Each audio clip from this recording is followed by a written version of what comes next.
Hi, welcome back guys. This is your friend, Parallel Deku. Back with another fanfiction. This is the movie of What If Deku and Rei Were in Love. Now before starting, please give this video a like. And subscribe to the channel if you want more videos like this. Now let's get into the fanfic. Sign here.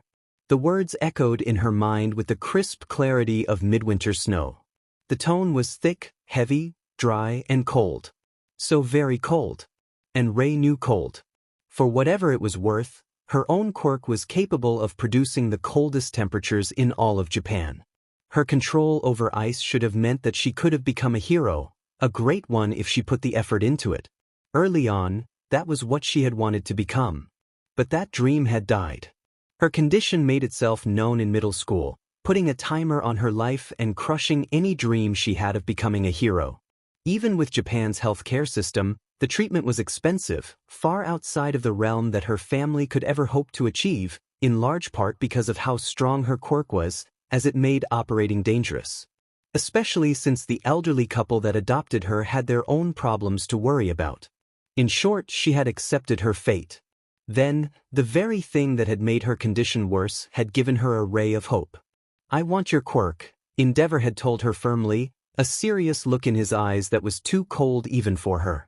She had heard about him a lot on the news, how he was the only person trying to surpass All Might. Before she met him, she would have thought that drive a good thing. But just from a few words with him, it was clear. That drive was all he had. She remembered staring at him, unsure of what to say, or what to do. This was the number 2 pro hero talking to her, directly to her, with more knowledge about who she was than she was comfortable with. He even clutched her favorite flower in his hand, bending its stem as he held it in front of her like it was some consolation prize to her life. It wasn't how her 6-year-old self thought that she would get married. Rei tapped her fingers on her desk at work, staring at the same screen she had been staring at for the past 2 hours. No, that wasn't right. She was going to be married to Enji Todoroki on July 7th, even though they were not engaged. The terms were clear. He would pay for her treatment, make sure that her medical needs would be taken care of, and in exchange, she would marry him a year later. And give him as many children as he wanted. In order to live, she had to give up her life. That sounded far more romantic than it was. The contract was long, thick, and filled to the brim with legal speak that sounded oh so foreign to her. Endeavor's lawyers were some of the most callous men and women she had ever met, but they had been clear, telling her what everything in the contract meant, and how it was legal. That still bothered her, marriage as part of a contract being legal. That felt so barbaric. But her depression, her desperation, her everything, had forced her hand to sign that paper.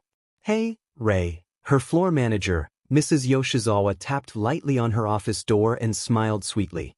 The woman's long black hair and blue eyes had made her popular with upper management, and had likely resulted in her promotions, and subsequent marriage to one of the board members' sons.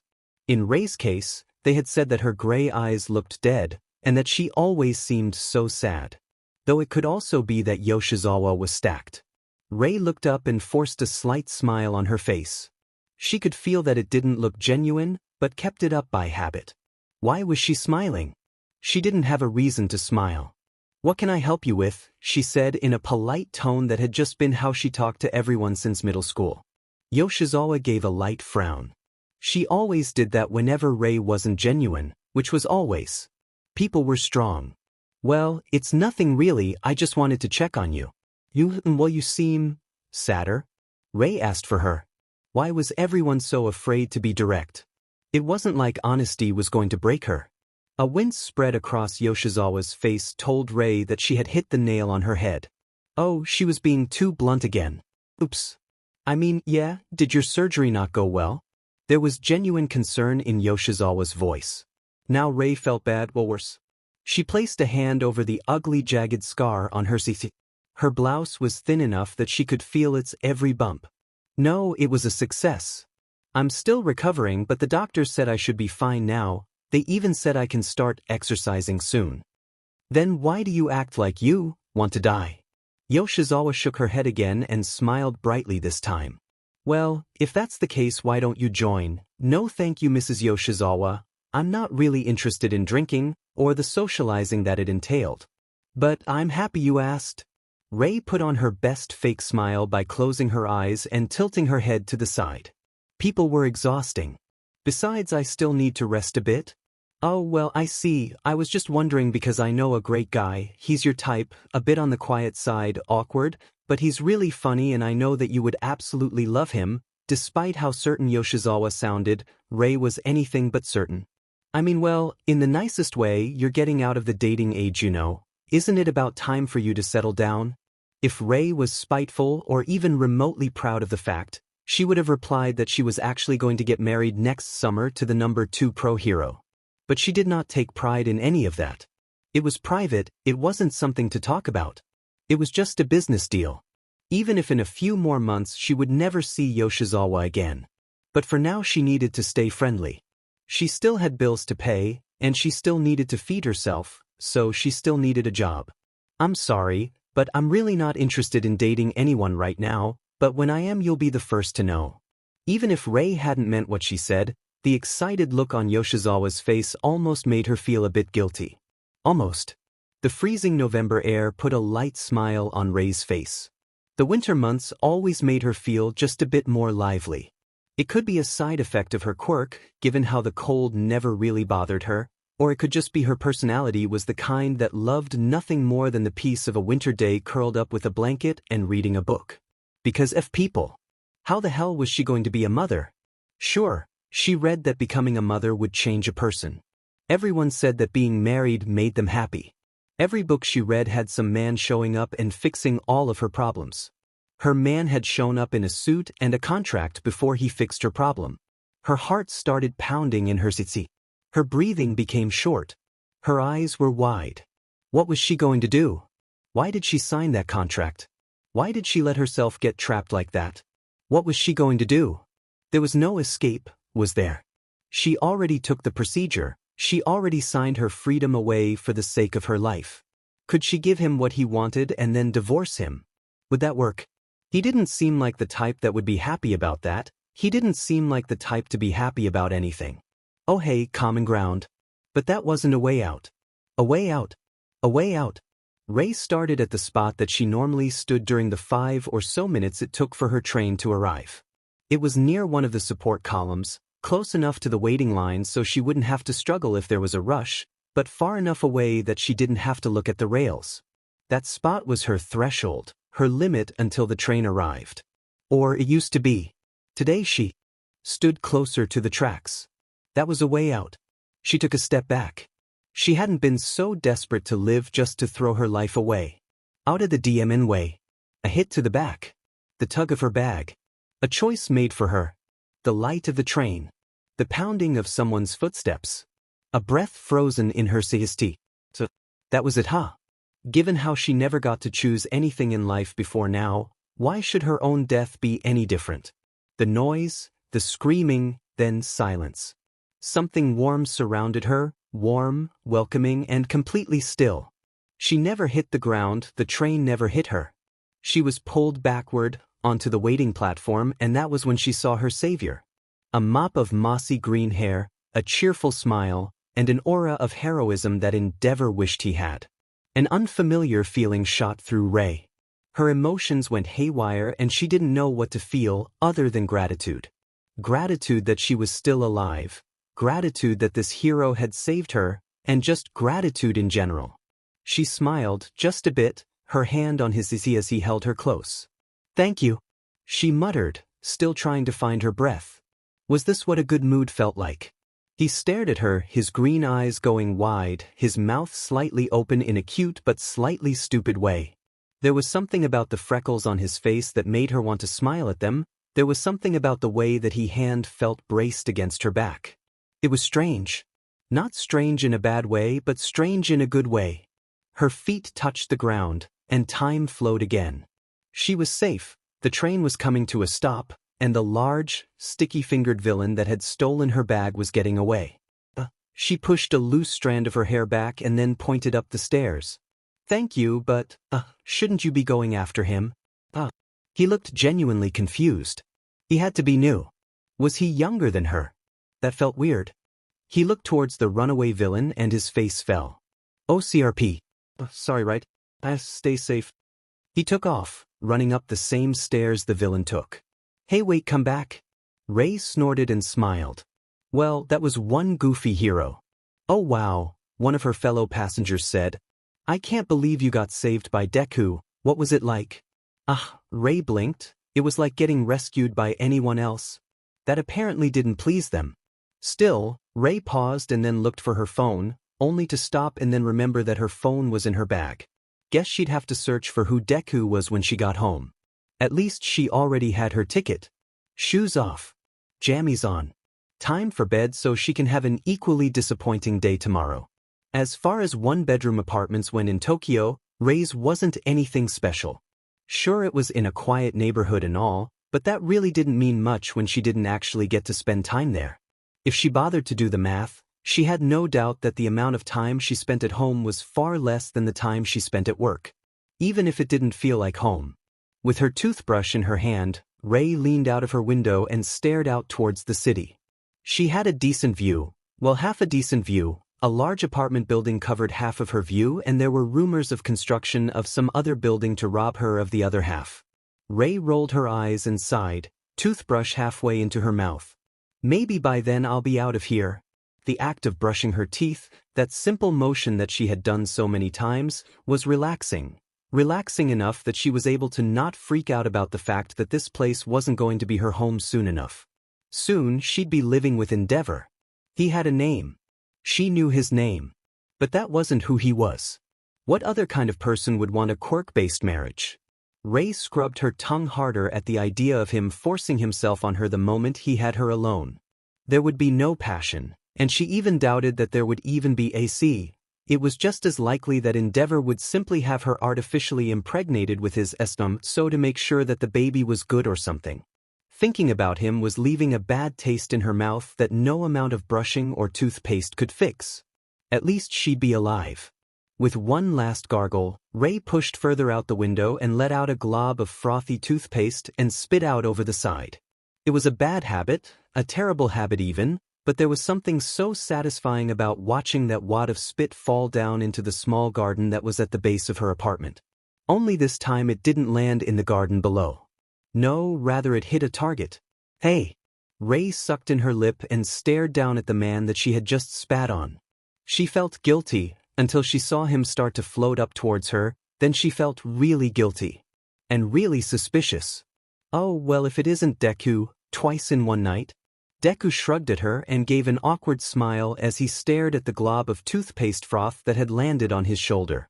Well, that's a new way to get my attention. Alright. Hold on, she scooted back on her bed, shrinking back inside to her apartment. I'll go get you a napkin. Wait, how did he know her name? Ray took the 3 steps it took to reach her kitchen and turned around to see Deku now standing inside her apartment. Ugh, you didn't have to come in, you know. Oh. Deku looked around frantically. I'm sorry. I thought you invited me in. I'm sorry, I just kind of followed you and I was looking for you and I found you. But now how I expected, and I'm sorry, I don't know why I'm inside of your house now. I should have used the door. Wait, I should have knocked, An explosion of laughter burst out from Ray. Seeing a pro-hero that could just float to the 4th floor of a building acting more anxious than she felt was refreshing. Deku, it's okay, have a seat. She gestured towards the lone seat cushion she kept near her kotatsu. And relax, you did save my life after all. She pulled a few paper towels off the roll and looked at his shoulder. And I'm the one that spat on you. Oh, Deku's broad shoulders slumped and he sat down on the cushion. His face was beet red, and he looked like he might explode in a fit of nervousness. Right, sorry again. Ray rolled her eyes and walked towards him. She began the task of cleaning her own spit off of his shoulder and watched him for a moment. He felt so human, especially compared to the likes of the only other hero she had met. So, why exactly were you looking for me? And how exactly did you find me? Then again, Endeavor found her, but she had a feeling he put a lot of time and energy into finding her. Deku just felt like he had stumbled into her room like a giant puppy dog. Deku reached behind him and pulled out her bag. When I got back to the station you were already gone, and the police had already taken the other bags that villain had stolen, so I decided to look for you, and I might have looked into your wallet and found your ID and used that to get your address, but I didn't know anything about. She placed her finger on his lip, silencing him. You talk a lot. Sorry. Deku clapped both hands over his face and pouted a bit. I probably should have just returned it to the police. You must think I'm creepy now. Endearing. This creepy. No. Ray smiled and got the last of her spit off of Deku. But I'm getting the feeling that you're kind of new to this whole hero thing.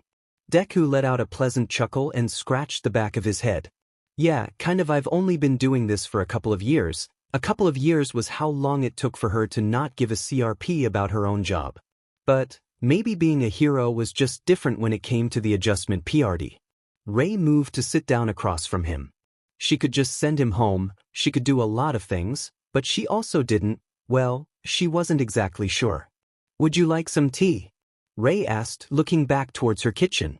Technically speaking, tea after brushing her teeth was a terrible idea, not just because of that whole staining thing, but also because she could still taste the pepperminty fluoride flavor in her mouth. It'll take me a minute to brew it up, but if you've been floating around the city all night, you must be tired, especially if you were stalking me. Making a pro-hero blush was definitely something that could be considered a highlight of her day. I am. Deku ran his fingers along her kotatsu and bit his lip. He made eye contact with her for a moment and then looked down. I wouldn't want to be a burden. Relax, you'll be doing me a favor. I could use a distraction, and I can't think of anyone better suited for the task than a socially awkward pro-hero. Socially awkward? She raised an eyebrow at him, and that seemed to have the desired effect of forcing him to do a quick mental audit. Oh, then sure, I'll be happy to have tea with you, Ray. Deku nodded firmly. Sounds good. Now then, what kind of tea would you like? She glanced back at him and looked him up and down. That was a lot of green. And don't say green. Oolong actually, but I'll drink whatever it is that you make. He gave her an easy, cheerful smile that was far too carefree for someone that had been freaking out a few moments ago. And thank you. The tea was done before she even knew it, and she found herself sitting across from a hero once again, only instead of there being a contract sitting between them and a lawyer to either side, there was nothing but a pot of tea and a few cheap cups that didn't even match. Normally she'd apologize for this place being a mess, or her general lack of stuff, but really he was the one that barged in. So, Deku, she paused and then looked him in the eyes. Do you have a name? I mean, like, you know my name, so, really, it wasn't like she wouldn't find out with a quick Google search. Speaking of which, she grabbed her phone from her bag and found that it had zero charge. Google would have to wait. Oh, you can call me Izuku if you want. I mean, it's my name. I'm not trying to act mysterious or anything. He waved a hand and took a sip of her tea. A wince, then a smile. Ray took a sip of her own tea and thought that was an apt response. Well then, Izuku, do you normally try to return stolen purses in person? Or am I the exception? Oh, you're the exception. Izuku muttered into his cup. This is the first time I've done this. I mean, it's not the first time I saved someone, but it is the first time I, stalked someone and then got invited into their home for tea. Yes, invitation. Maybe next time. Ray took another sip of her remarkably mediocre tea and just felt herself relax. That lasted for all of 2 seconds before she realized that she had just invited Izuku to come back for tea. Well, it wasn't like he was going to actually take her up on the offer. This was just going to be marked as a one-off occurrence in the boring book of her life. So, how old are you exactly? Ray raised an eyebrow, and yes, I'm going to be asking you for everything that you probably got from my ID. Well, besides height and weight. She knew the important parts of that just by looking at him. He was taller than her, and had a heroic build while still being smaller than the likes of Endeavor. Again, he just felt so human. Probably because he wasn't on fire. Oh, well, in that case I'm 23 years old, older than she thought, but still younger than her. And my birthday's July 15th. Happy belated birthday. It was November. Happy early birthday. Izuku offered with a shrug. Unlike hers was in a few weeks. Thanks. Ray felt a smile pull on her lips. So, if you're 23 and you've only been a hero for a few years, what gives? Don't most heroes start at 18? Izuku shrugged. I mean, yeah, I did. I even went to UA. But I also went to America for a few years to train and come back an even better hero, and I think it worked. But, still kind of socially awkward. Ray waved her hand. Relax, with your baby face it'd be weird. Baby face? It suits you. Thanks. Don't mention it. Time seemed to not really have much of a meaning around Izuku. It felt like they had been talking for both a few hours and a couple minutes by the time that she finally glanced towards her clock. Her tea had long since gone cold, but Izuku had finished his cup. She let out a long stretch and popped her neck, noting how Izuku averted her gaze like she had just done something embarrassing.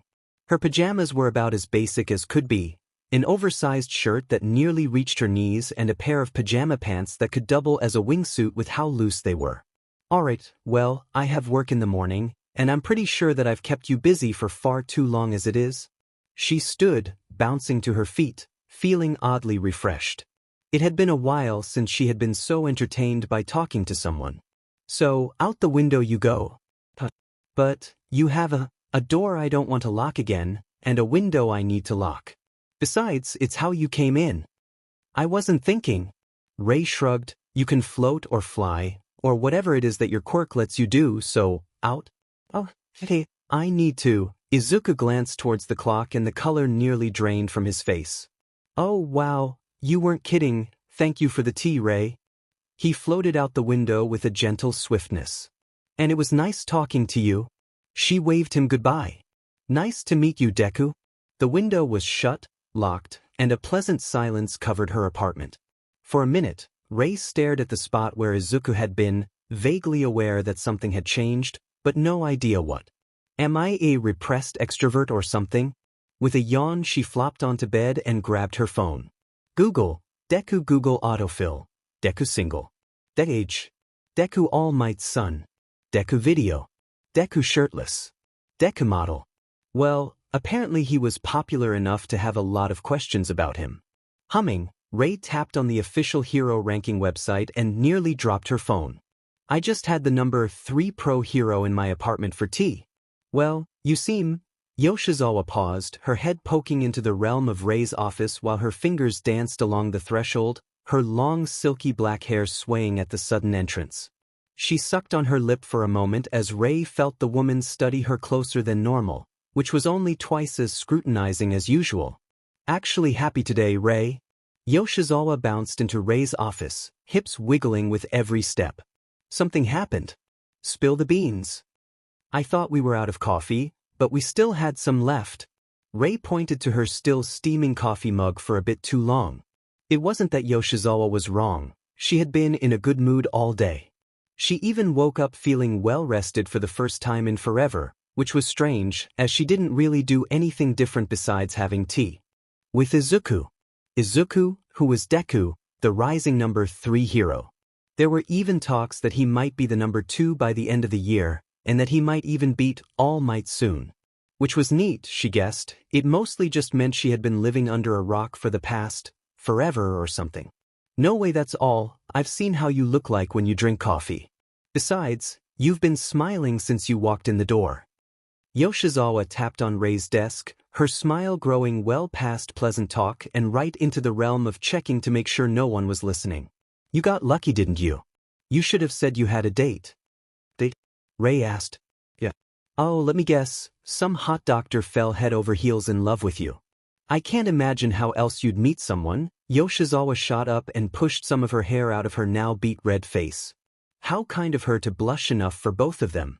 I mean, it's not that you're not pretty. I know more than a few guys that would eat you up and out. How could she say that so shamelessly? I just meant that, well, talking to you is strong, you know. You're not exactly approachable. Ray shrugged and gave a long, slow blink before she looked at her shoulder. I'm pretty good at giving people the cold shoulder.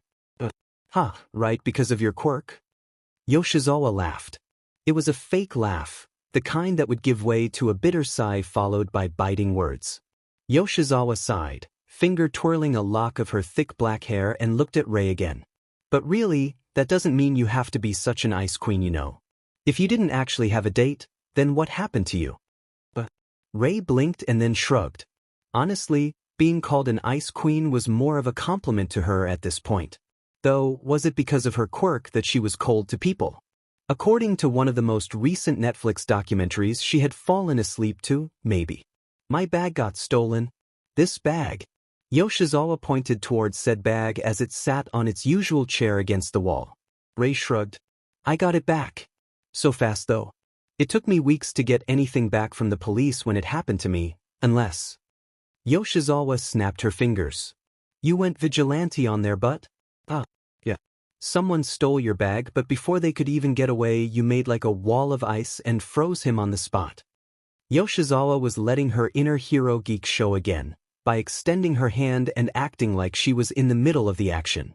It was a badly kept secret that Yoshizawa was deep into her gossip. She even had several autographs of heroes she met. Rei didn't know what Yoshizawa's quirk was, nor if she even had one, but she had a feeling that the woman had wanted to be a hero. I mean, that's what your surgery was for, right? So your quirk wouldn't. That's not what my surgery was about. Rei noticed her breath starting to frost. Well, there went her good mood. And I didn't do anything, there was a hero nearby that stopped them. Eventually. Really?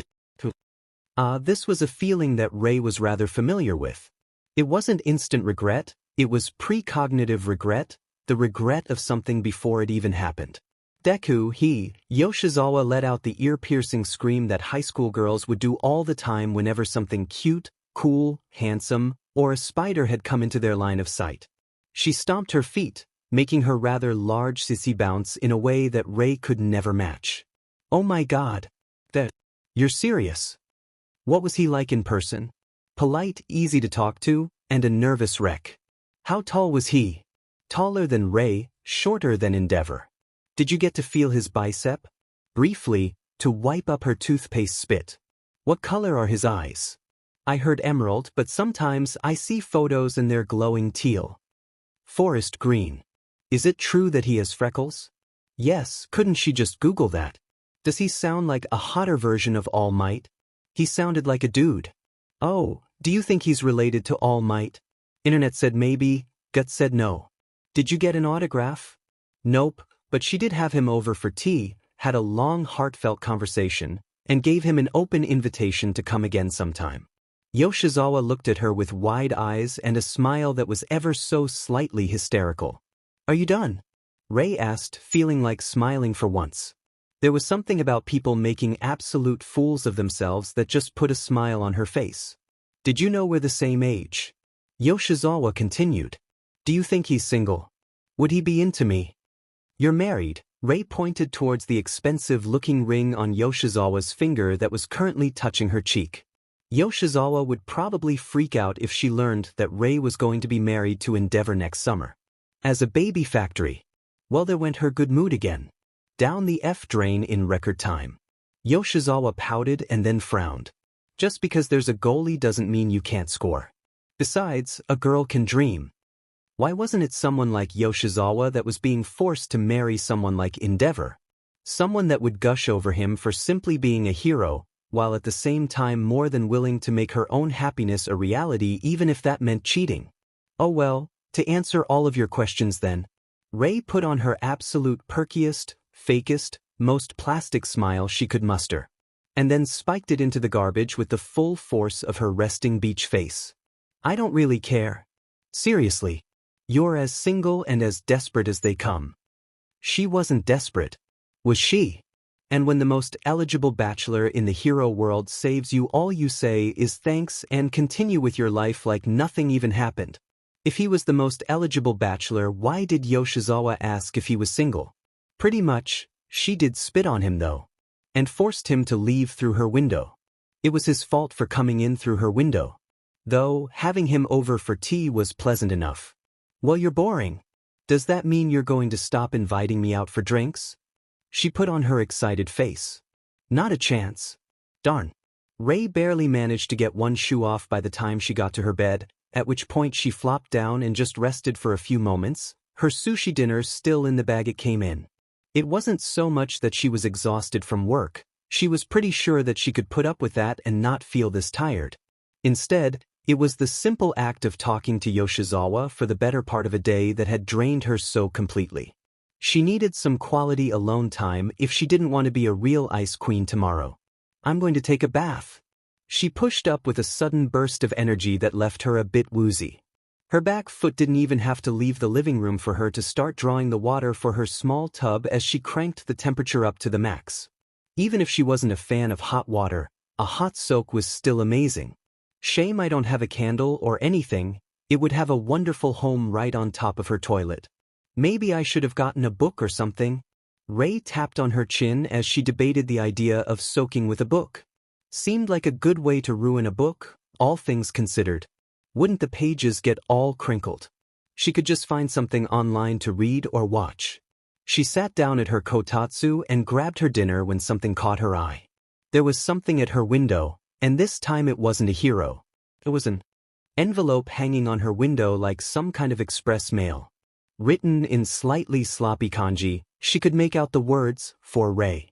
She smiled and stood, but as she tried to open her window, she realized that the goofball had tapped it to the far side of the pane that moved. Dork, Ray snorted and leaned out the window slightly, arm flailing as she retrieved her first ever package from the Deku Postal Service. "What did you leave me?" She pulled the envelope off and found that it was thicker and heavier than she would have thought. Inside, there was a handwritten letter and a book. "Hi Ray, this is Izuku. I didn't know what your mailbox number was, and I figured you'd enjoy window mail for a change. I realized that we didn't really have a way to contact each other, and I think it would be really creepy for me to wait outside your window or apartment waiting for you to come home, so I decided to send you this. A letter. And also my number. XXX, I think I'm supposed to say burn this or something, but I trust you. I also decided to get you a copy of my favorite book. One of my teachers gave it to me a while ago, and I think you'd enjoy it. I hope to hear from you soon." "Oh, my God." Ray rolled her eyes and burst out into a fit of laughter. That was, the second time he had made her laugh. That had to be some kind of a record. I wonder how many people know that Deku is a massive dork. She sat back down and read the letter again before she took a bite of her sushi. Not that I really mind or anything. The book he had given her was a new copy. The crispness of the pages and stiffness of the spine was a dead giveaway. Ups and Downs by Yojimbra, Ray hummed and looked at the back. A romance story. That was a mild pass on her part. Still, it was a free book. As she finished her sushi, she sent Deku a single text. "Ray, I got your window mail." "Ray, how often do people tell you you're a dork?" With a stretch, Ray turned her attention to the bath, and she took her blouse off before she realized that her window was uncovered. And suddenly that mattered ever so slightly more now that she had a window fairy that apparently wanted to see her again. I'd hate to make him a ppngdm. Not that there was much to see.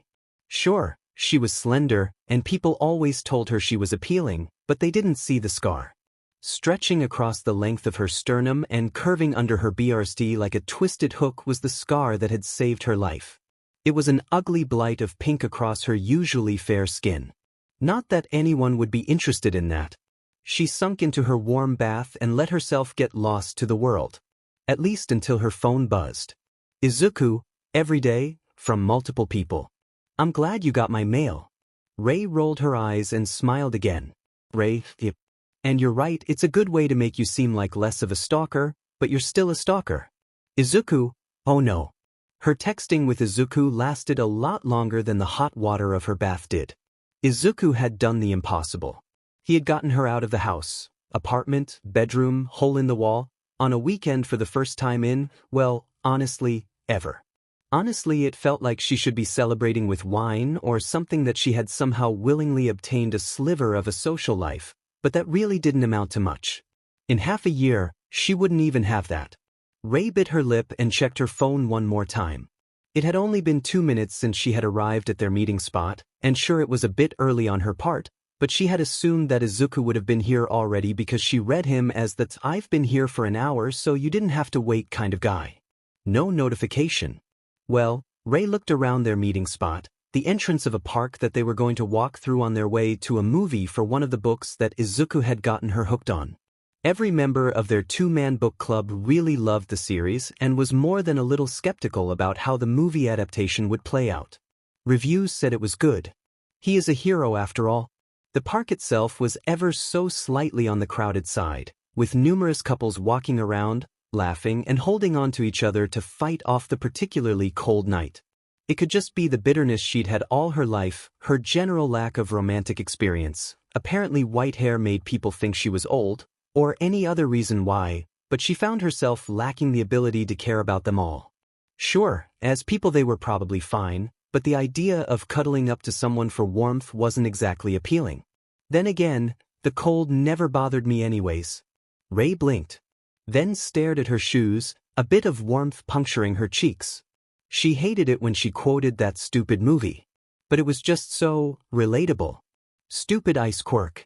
Ray let out a sigh and saw that, unlike everyone around her, her breath lacked steam. At this rate, if she ever held anyone's hand, she'd probably give them frostbite. Onji. Ray felt that annoyed feeling she always got at work. She could see it now. Instead of being trapped and forced to listen to the gossip, she was about to be the center of that gossip. This was going to be problematic. Yoshizawa, of all the people in Tokyo, had managed to find her in the middle of the park 2 stops away from their work and was actively running over towards her. Even in a heavy winter jacket, the woman's abundant curves and cheerful nature could not be hidden. Oh wow. It is you.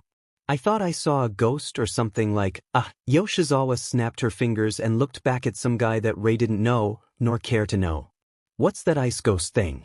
The really pretty one. Elsa? The guy said with a dull look on his face. Ray hated him. Yukiana. Ray offered, it was only the 100th time she had been compared to one. Yoshizawa was likely responsible for at least 10 of those comparisons. The name had long since gone from insulting to something she needed on her business card to get it out of the way. Yeah. Yoshizawa slapped the guys is what Ray said, but what are you doing out here? I thought you said you were too busy to come out tonight. I am.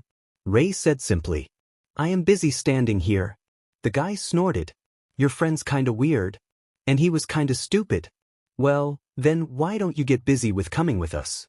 We're going to meet up and have us a mixer. I know a few good guys that would love to chat with you. Yoshizawa reached and grabbed Ray's hand. Oh wow, even through my glove you're freezing, Ray.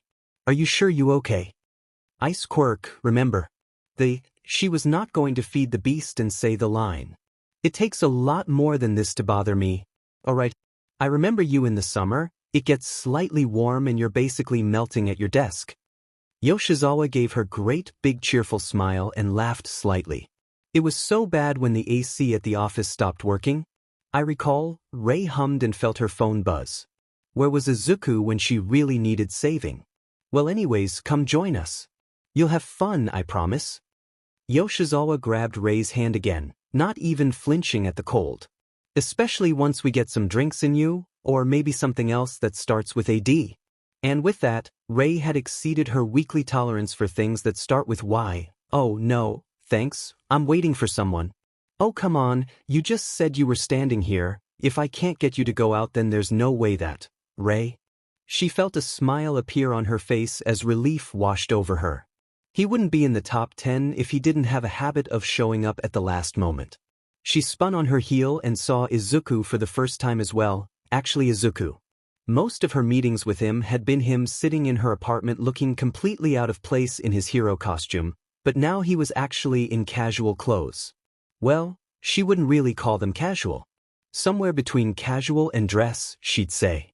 A comfortable winter coat covered most of Izuku's body, and his normally frizzy hair was kind of combed for once, but the biggest change was what was on his face. A pair of square-framed glasses. They suited him. At least up until the point that Ray realized that they were just for show and that they didn't have lens in them. A hero with a disguise, now that was a novelty. Sorry to keep you waiting, Izuku said in a calm voice, his eyes focused entirely on her for a few seconds before he looked towards Yoshizawa and that guy. Oh, are these your friends? Just a coworker, Ray waved him off. She'd probably have to deal with Yoshizawa being moody over being called just a coworker. And don't worry, I was the one that showed up early.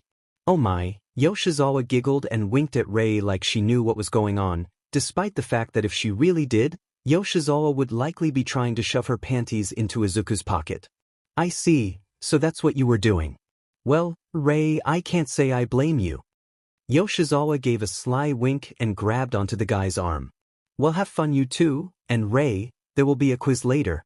Rei waited until Yoshizawa was gone before she rolled her eyes. I take it she's the pushy coworker you mentioned? Izuku laughed and scratched the back of his head. Yep, nosy too, Rei sighed and ran a finger through her hair. Now the entire office was going to think she was on a date.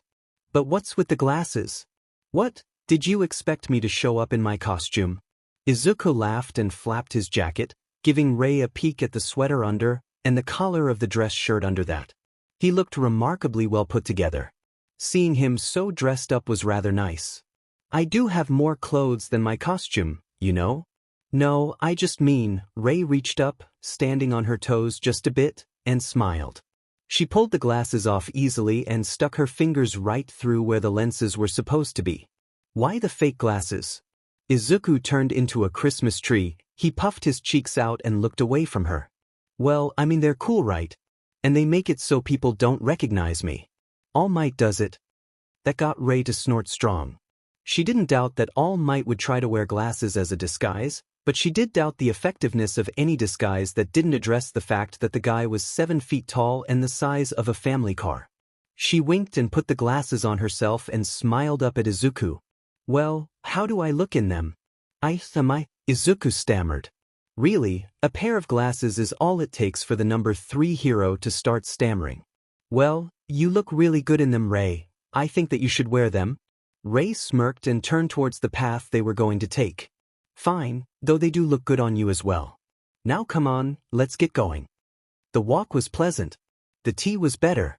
The movie was actually pretty alright. But the company made the night. Rei glanced towards Izuku as they made their way onto the train. The fake glasses she was wearing didn't hamper her vision at all, and when she saw herself in the mirror, she had to agree that she looked a bit more mature in them, in a good way. But the most striking thing was that she was smiling. Just naturally smiling, no forcing, no snark, no joke. Yoshizawa was right, she was simply in a good mood. And that good mood had a name. She knew Izuku had the unique ability to put her in a good mood whenever he was around, but she really hadn't been aware of just how much of a good mood. And that was really something. You don't have to walk me all the way home, you know? She walked with both hands behind her back as they followed the path they had taken earlier that day back to the station. I can take care of myself. Oh, I'm well aware, Izuku laughed. I just want to walk with you. Besides, I can fly home if I want. And if I asked you for a ride home? Rei asked with a slight wink. You did make me buy the popcorn. Hey, that's 'cause you distracted me and then threw a fit when I tried to pay for it. She stuck her tongue out and watched Izuku carefully. Tonight had been more fun than she had in a long time. Well, I wasn't going to let you pay for everything. It wasn't like it was a date or anything. Yeah, but I was the one that invited you out. And I'm the one that wanted popcorn. I ate some. You ate most, Rei corrected him and nudged him with his elbow, but there was a reason I got a large. Once again, she found herself greatly amused by how easy it was to get Izuku flustered. Still, why don't you let me treat you to dinner or coffee sometime? Izuku offered. He went from trying to buy her popcorn, now on to buying her dinner. Or tea. Sure, she smiled up at him and glared slightly. But I'm paying for half. I can agree to that, and a scream tore through the night followed by an explosion. He paused looking between her and the direction of the screaming. You are a hero, Deku, Rei shrugged. It was probably best they called it here, her cheeks were starting to hurt. I can walk myself home. Good luck. But tonight was a lot of fun, I hope to see you again and see you. He grabbed her shoulders suddenly, his lips pressing against her cheeks, and Rei felt the world slow to a halt. She watched as Izuku tossed her his jacket, his suit coming out of nowhere as he ran off to save someone's day. But none of that really mattered. What mattered more than anything was that embrace on her cheek. This was a date. This had been a date. Izuku had wanted to date her. And she had been far denser than any of the characters in Yojimbra's stories. But the most amazing thing about all of this, it might be mutual. Her life had become a Hallmark Christmas story. Nearly to the letter. Depressed office lady that didn't want a relationship and spent more time at the office than she did anything else gets swept off her feet by the first hunky hero to smile at her right before the holiday season. If there wasn't a script already like that, she could probably sell one herself. Having a man show up and fix all of her problems and teach her how to love again was such an old tired trope, and Rei was fully aware of the dangers of relying on a relationship to be happy. But that was just it. Technically, she and Izuku weren't in a relationship. Sure, they had gone on dates, even if neither one of them had called them dates, but they weren't a couple yet. At least not in any official way. And it wasn't that Izuku made her happy. Though he did, but it wasn't like that. But that could also just be her trying to make it sound less bad than it was. The simple thing was that whenever Izuku was around her, whenever he texted her, she couldn't help but just feel better. She wasn't exactly falling in love, more intentionally walking towards love. Sprinting even. Rei bit her lip, a cold lash of reality slapping her in the face as she remembered the circumstances of her current life. Was legally bound, another man's property that had been bought on the slaughterhouse. Her computer screen burned her eyes and she rolled back, placing her arm against her eyes for a few brief moments. Naturally, she would only meet someone she actually wanted to be in a relationship with after her hand in marriage had already been bought. Legally, she was bound to Endeavor. When she made that choice, her life had seemed more valuable than her freedom. Now the reverse was true. It was still nearly half a year away. Still, it wasn't something she should keep a secret to Izuku. It just wouldn't be fair. But what could she even say? Hey, I want to date you, but I'm technically supposed to enter a loveless marriage with Endeavor in 6 months to become his baby factory. Maybe there was some way out of the contract. If there was, she wouldn't have to tell Izuku. Well, she probably would once Endeavor sued her, but for whatever reason. Or if she was lucky, he might not want to hurt his image that way. Or he could be a real BSRD and not care. Her phone vibrated, and she glanced to see a text from Izuku waiting for her to read. This is all your fault. Those are the words of someone in love. Yoshizawa's head popped into her office with a great big smile that didn't even mess with her bright red lipstick. Seriously, Rei couldn't even put lipstick on without it looking like a vampire clown. That was from Izuku, wasn't it? Rei hummed and leaned back into her chair, keeping her phone as far away from Yoshizawa's prying eyes. Izuku, are you free tonight? Rei, nope, I'm hanging out with some tall, dorky green-haired guy that looks cute in glasses. Izuku, I look cute in glasses. Oh my god, Rei, you are heads over heels in love with that guy. He must be good in bed. Yoshizawa pounced and planted both elbows onto Rei's desk, her hands holding up her head while her wide hips wiggled in delight like a cat ready to F something up. Well, is he? Rei rolled her eyes. The idea of CC with Izuku had crossed her mind, but there was a time and a place for it. Actually, we're not even a couple. What? Yoshizawa stood and flipped some of her long black hair back over her shoulder and took a stance that just oozed disappointment. Please tell me you're not afraid of commitment. You're already a Christmas cake, you know. Yoshizawa gasped and placed her hand over her mouth.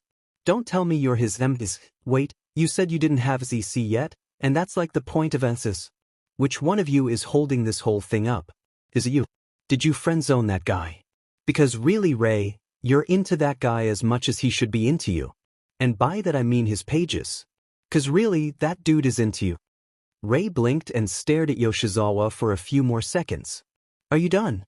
More or less. With a flick of her hair, Yoshizawa shifted her stance from disappointed to disappointed and aggressive. Depends on what you have to say. Rei shrugged and glanced at her phone again. Rei, not as cute as I do. For the record, it's none of your business. Oh, I'm aware, but I'm still going to find out. Rei sighed, rolled her eyes, and honestly felt like smiling when she saw Izuku's text. Izuku, so, should I wear them more often? Rei, yes, purely so I can steal them again. Look, I'm not going to deny that there's something between us, but we're going about this at our own pace. Rei placed her phone face down on the other side of her desk to fold her hands in her lap and stared at Yoshizawa for a few seconds. And really, I don't give a SHT if that bothers you. Deepening, you feisty girl. Yoshizawa gave a sharp, joyful laugh.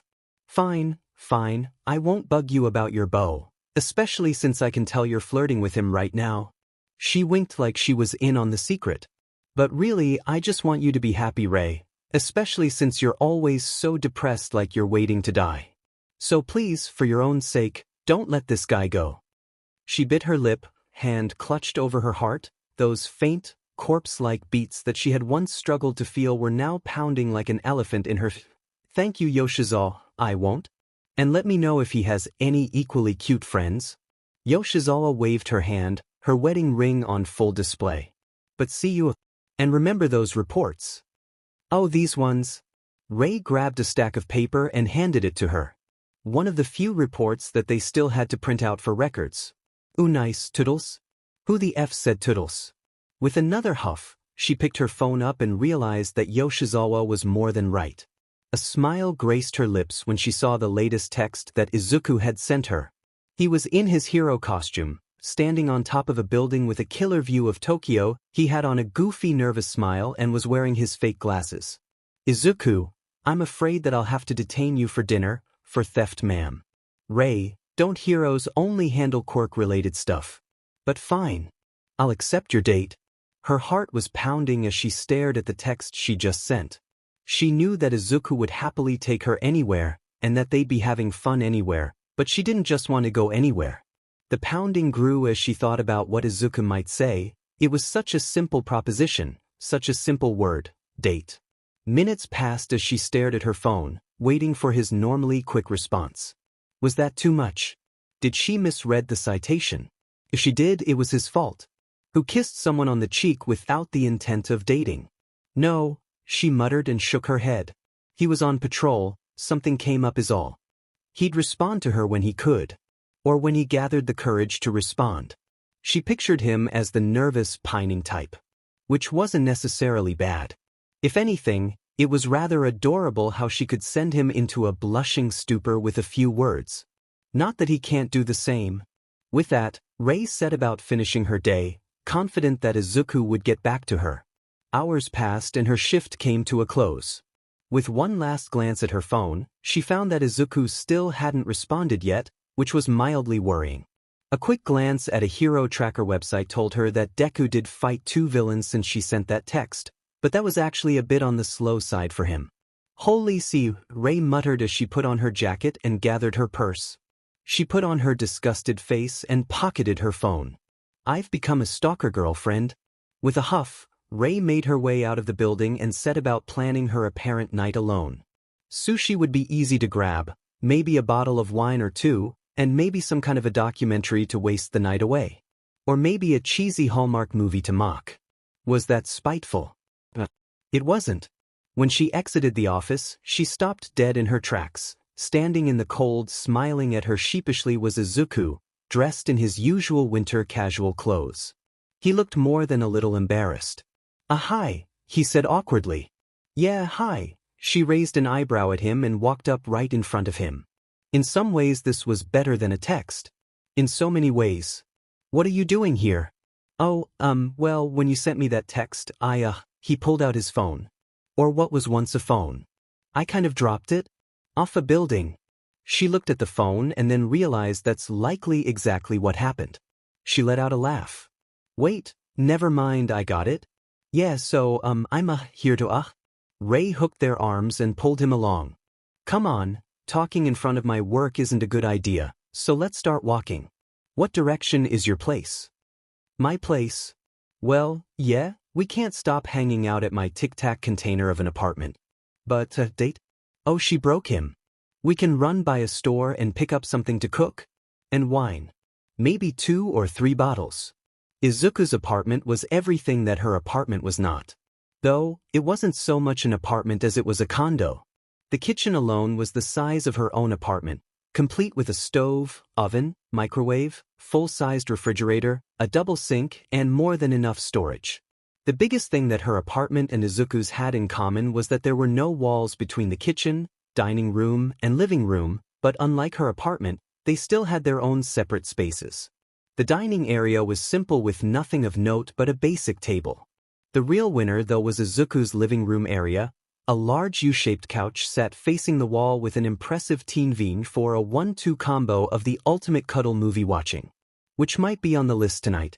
She could see the entrance to Izuku's bedroom, and the door to the bathroom was wide open, showing off a tub that was easily big enough for both of them. That was something that could be added to a future list. Though the wine could make that happen sooner than later. Honestly, I'm a bit angry that you have a cleaner apartment than I do, Rei muttered, moving towards Izuku's kitchen like she owned the place.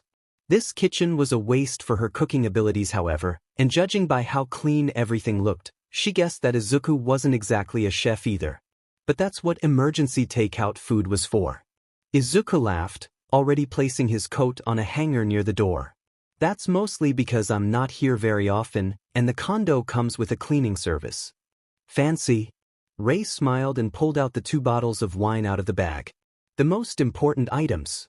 So, shall we begin our date? She heard Izuku gulp and watched him nod slowly. Rei stared at her glass of wine in her hand. It was only ever so slightly more classy than the coffee mug she would normally be drinking it out of at home. Her feet were bare, her legs tucked under her, and a button or 2 on her blouse had been tactically undone. She felt relaxed, she felt happy, and she couldn't help but smile as she looked at her companion for the night. The leftover food from their dinner sat on the coffee table, all but forgotten save for the few times one of them had reached over to snack on their now cold meal. The TV was playing a movie that neither one of them had much interest in. Rei looked at Izuku, the green sweater he was wearing just the right amount of tight. It was a shame she was still in her office clothes, but tonight had been amazing so far. Though, it was quickly approaching the time of no return. Soon the trains would stop for the night and her apartment was just a bit too far to walk to. Not that she was in any rush to remind Izuku about the time. If she ended up having to stay here, she was just drunk enough to blame the alcohol for anything that happened, but still sober enough to decide what happened. So, Rei hummed and tilted her head at Izuku, her long white hair falling to the side as it had long since been freed from her regular office bun. She wasn't exactly sure where to go with this conversation. She knew what direction she wanted to go, but actually getting there might require tact. And she was born with a limited supply of that so. Izuku replied, a soft smile on his face. He had started off being more than a little shy about this being acknowledged as a date, but he had warmed up quickly. Rei smiled and leaned forward a bit. The space between them was just a bit too respectable. Why haven't you tried to embrace me? She might as well have just stripped naked right in front of him for the look he gave her. Flustered, smiling, blushing, and more than a little shocked, Izuku nearly fell back on his couch. I've never really dated before, so didn't really know when I was supposed to do things like that, and Rei laughed and scooted closer. You make it sound like I'm an expert, Izuku. You're the first guy I've ever gotten this close to.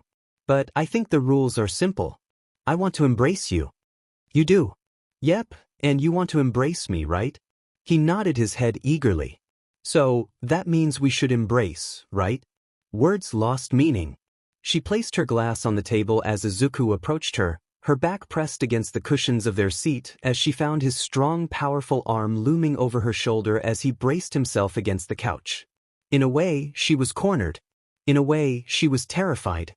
But in so many other ways she was excited. Her hand touched his cheek, another placed somewhere against his firm sitsi or solid core. Their lips met. It wasn't that she was trying to forget, but she wanted to. And Izuku made it oh so easy. The idea was to spend the whole weekend at Izuku's apartment while they celebrated Christmas and just did couple SHT whatever the hell that even was. Rei guessed it was basically what they had been doing up until now, joking, laughing, smiling, and staring awkwardly at each other until the other person looked and then smile even more. Only, there was an extra thing that neither one of them had done yet that was on the list of couple SHT section. Rei bit her lip and cleared the steam off of Izuku's mirror. Maybe she shouldn't have come right over the moment she got off work. Maybe she should have waited a day and got her hair done. But, the saloons were booked. And wouldn't CC mess her hair up anyway. Besides, she needed to calm her nerves somehow.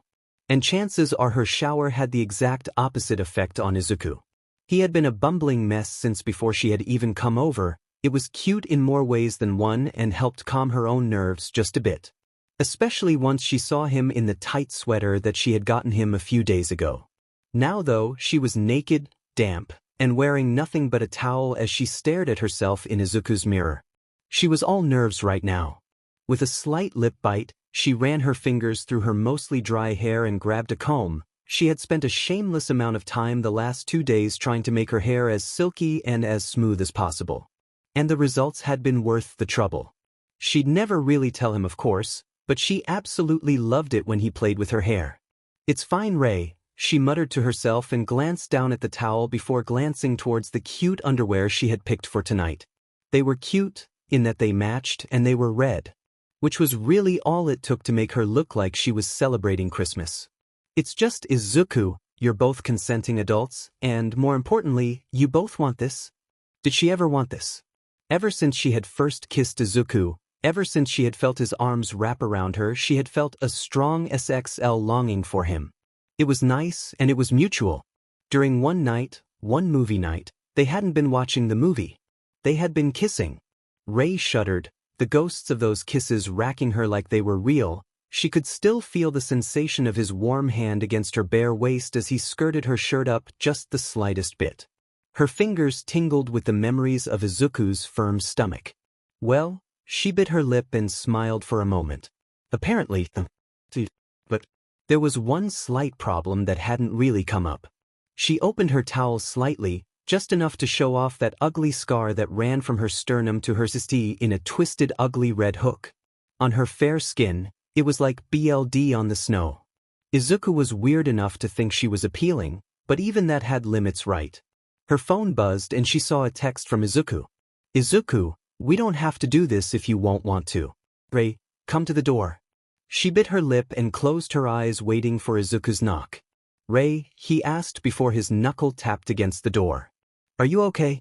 "Fine, mostly. I'm just not sure if you're going to find me. Ray, I've thought you were appealing since we first met, and you only get more appealing every time I see you." God, that was so cheesy. But in the best possible way.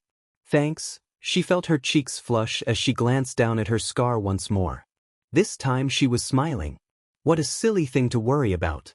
"I just have this really ugly scar that's on my CST and I really don't like it." "You don't like scars?" Izuku asked. She remembered his hand. His scar-covered hand and how warmly it felt when wrapped around her own hands.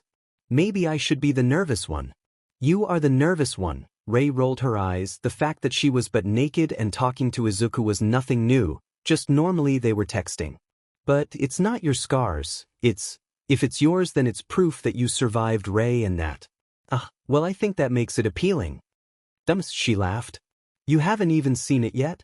There was a pause and she heard some ruffling coming from the door. A moment later she heard something go flying across the room. "Can I show you something?" "No." "Yep, I'll close my eyes." Ray grabbed the towel and wrapped it tight around her body once more and took a few careful steps towards the door. She opened it and stuck her head out and was greeted with Izuku standing there shirtless. Muscles.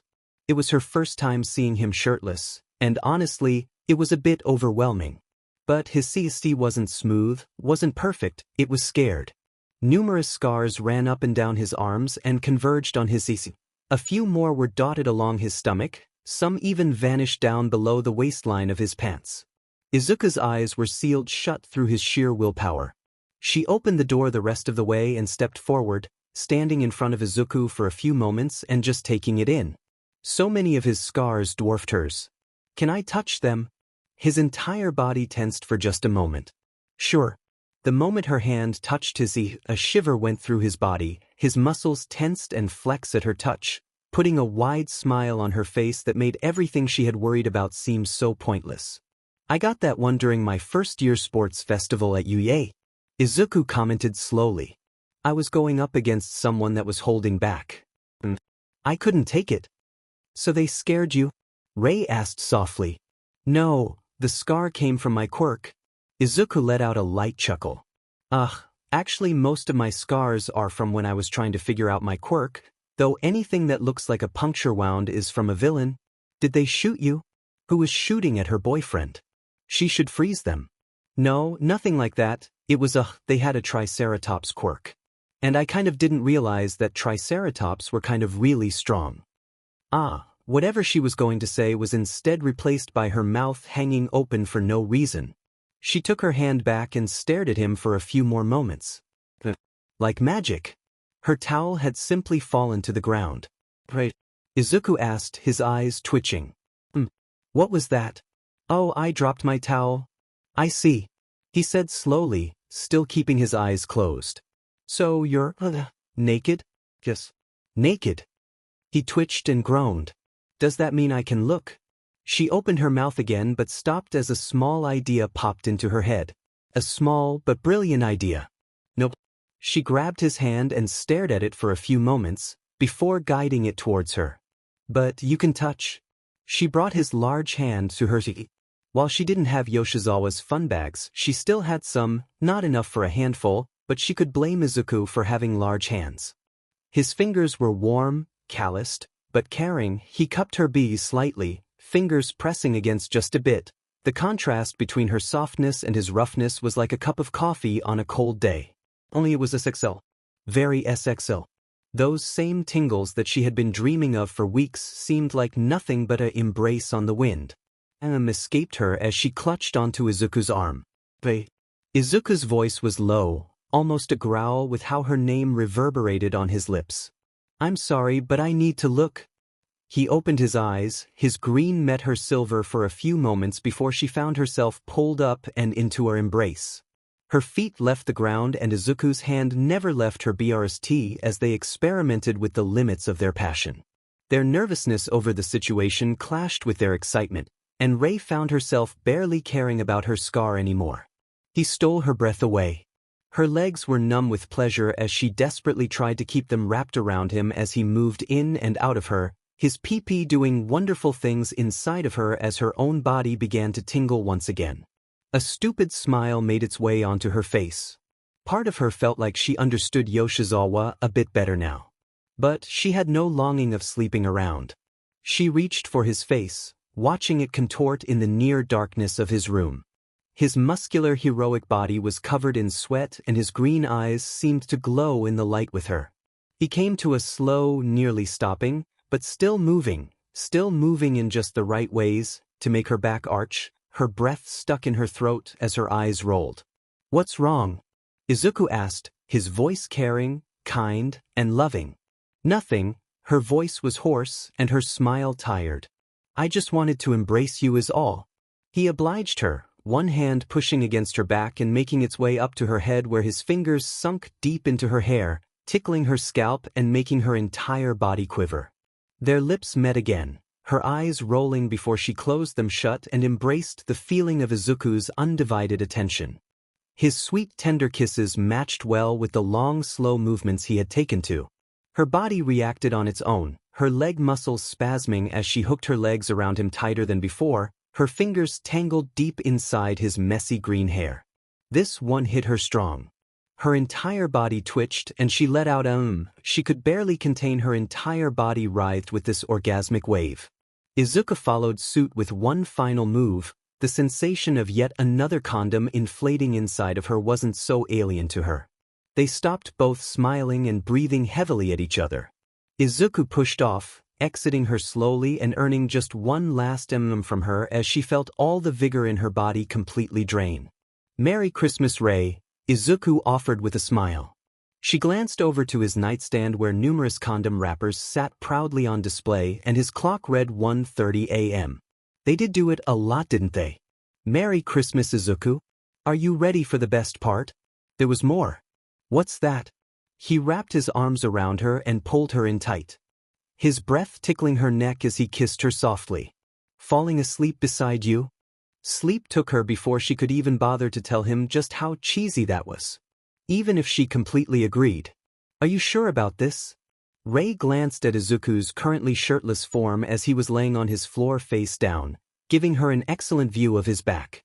Honestly, she never realized just how many muscles there were on a back. To her it was just her back. But for Izuku there was a lot to decipher there. Izuku moved a bit and smiled at her, his head still on the ground. Rei, you're like a living ice pack. Trust me, I'll be fine. And you'll probably help me recover a bit? That's not what I meant, I'm just She grabbed at the air, the sleeves of her black blouse she had attempted to roll up coming undone and unfolding all the way to her wrist. Honestly, all things considered, it was amazing how fast she had gotten used to Izuku seeing her in loungewear. Which was actually since the first day they met. Won't I be too heavy? He raised a green eyebrow at her and gave her a blank look. Rei, I bench more than you for a warm-up. You're not going to hurt me, if anything you're going to help a lot. That was kind of a turn-on. Still, she let her shoulders drop and then ran her hand through her ponytail. You're hurt and I don't want to make that worse. She looked at his injury. Besides, how do you even sprain a whole shoulder? Burning bus. Shouldn't you be at the hospital? And get yelled at by recovery girl and miss quality time with you? Izuku leaned up just a bit with his less swollen shoulder. Besides, I'm fine, Rei, I've had sprains before. An ice pack and a couple of days of rest will have me good as new. Rei let out a long sigh. Honestly, over the course of their 3-month relationship she had gotten used to dating a hero and all the stuff that came with it. Though in Izuku's case, being a hero was most of his life. They were the same in that way. Before they met each other, their life was their work and their work was their life. Now, with each other, they had reasons to come home early. A smile crept up onto Rei's face as she looked through Izuku's condo. Sure, she still paid rent for her apartment, but today was the 5th consecutive day she had decided to stay with Izuku again. Once her lease was up, she might end up asking about moving in. Fine, one icy girlfriend massage coming up. She straddled him and placed her weight onto the back of his waist and then pressed both hands onto the red, slightly swollen part of his back. Upon closer inspection, she saw something else there beyond the sprain and his other scars. Scratch marks? Did someone scratch you or something? Ugh, his entire body seemed to move as he spoke. A light groan coursed through his entire body, and because Rei was currently straddling him, she felt it in either the best or the worst way possible. Yeah, that was you. When did I? She blinked and felt her cheeks burn just a bit. Oh, I am sorry. Izuku chuckled. Another sensation that felt both good and weird from their current position. Don't be. I kind of like it. You like me clawing your back. She ran her hands over the marks. I haven't drawn BLD, have I? No BLD, and well, it's weird, you know how it feels when I run my fingers through your hair? She's going to assume he meant the sensation in bed, which was very different to when he was doing it during cuddle time. Most of the time, at any rate. Yeah, it's like that. I don't know. It's weird. It just feels good, probably because it's confirmation that you're feeling good too, or something. Izuku paused for a moment. Or I could just like it when you touch me. You've made that abundantly clear. If she was being cynical, she'd say that she got touched more being in a relationship with Izuku than she did as a baby. Actually, that wasn't cynicism, that was reality. Apparently she was touch-starved. But I'm not complaining. She slid her hands forward, reducing the chill as she did, while making her zizi a bit on the icy side before hugging Izuku from behind. She kissed the back of his neck and gave a long drawn-out sigh of content. You know, I'm starting to think this living ice pack thing was just an excuse to get us to cuddle. Oh please, like you need an excuse? Izuku snorted, and she could see his smile pulling at his cheeks. If I sit on the couch, it takes you less than a minute to plop down next to me. That's because you're good at cuddling. She kissed the back of his neck again. He said he liked being scratched right. What would happen if she just lightly ran her fingers along his ear? And I just so happen to like touching you. Izuku groaned again. If you keep that up, we're going to be having a different kind of problem. Probably for the best if she laid off. There would be plenty of time for her to tease Izuku later. Or not. And here I thought you were the number 5 pro hero. Number 3, thank you very much. I know, I'm just teasing you. She gave a sigh and rested her head against his. Hey Izuku. I love you. The admission wasn't planned, nor was the realization a surprise. It just simply felt like this was the correct moment to tell him. Though he might have already known. It felt like Izuku's entire body was smiling at her. I love you too, and you can bet if it wasn't for my shoulder, I'd be picking you up and kissing the hell out of you. You'll have to make up for it later then. She hummed lightly. Besides, we can make do without your shoulder for a bit. Hey, since I'm not supposed to be doing hero work for a bit, do you want to go out tomorrow? He asked with an excited voice. While they were both introverts to a large degree, Izuku was never not excited for the prospect of a date. We can have a light breakfast here, and then we can go to this really good outdoor cafe people keep recommending to me. He just assumed that she was going to be staying over here. 3 months and she had somehow become one of those live-in girlfriends. Not that she could complain too much. Izuku's bed was a lot more comfortable than her own. And his shower was amazing, not to mention his bath was so great for relaxing in. Only downside was that the commute to work was just a bit longer, but it felt like she had more time here. That sounds like a great idea. But shouldn't we be thinking about dinner first? Oh right, take out and a movie. You know me so well. It was a small thing, the feeling of Izuku grabbing her hand and walking with her, but it was one that she had come to appreciate a great deal. Izuku's hand was scared, calloused, and rugged, but it was also warm, caring, and gentle. The hand of a true hero. What's up? Izuku asked, looking down at her with a wide smile. The black turtleneck sweater she had forced on him made him look just a bit on the extra handsome side. She asked, bouncing on her heels and tilting her head up towards him. You have that look on your face whenever you think of something snarky to say. I have a look. Yeah, you use it all the time. Is that because you watch me all the time? Guilty as charged. Stalker. She stuck her tongue out at him and then laughed when he pulled her lightly, both playfully and to let her know that it was time to cross the street.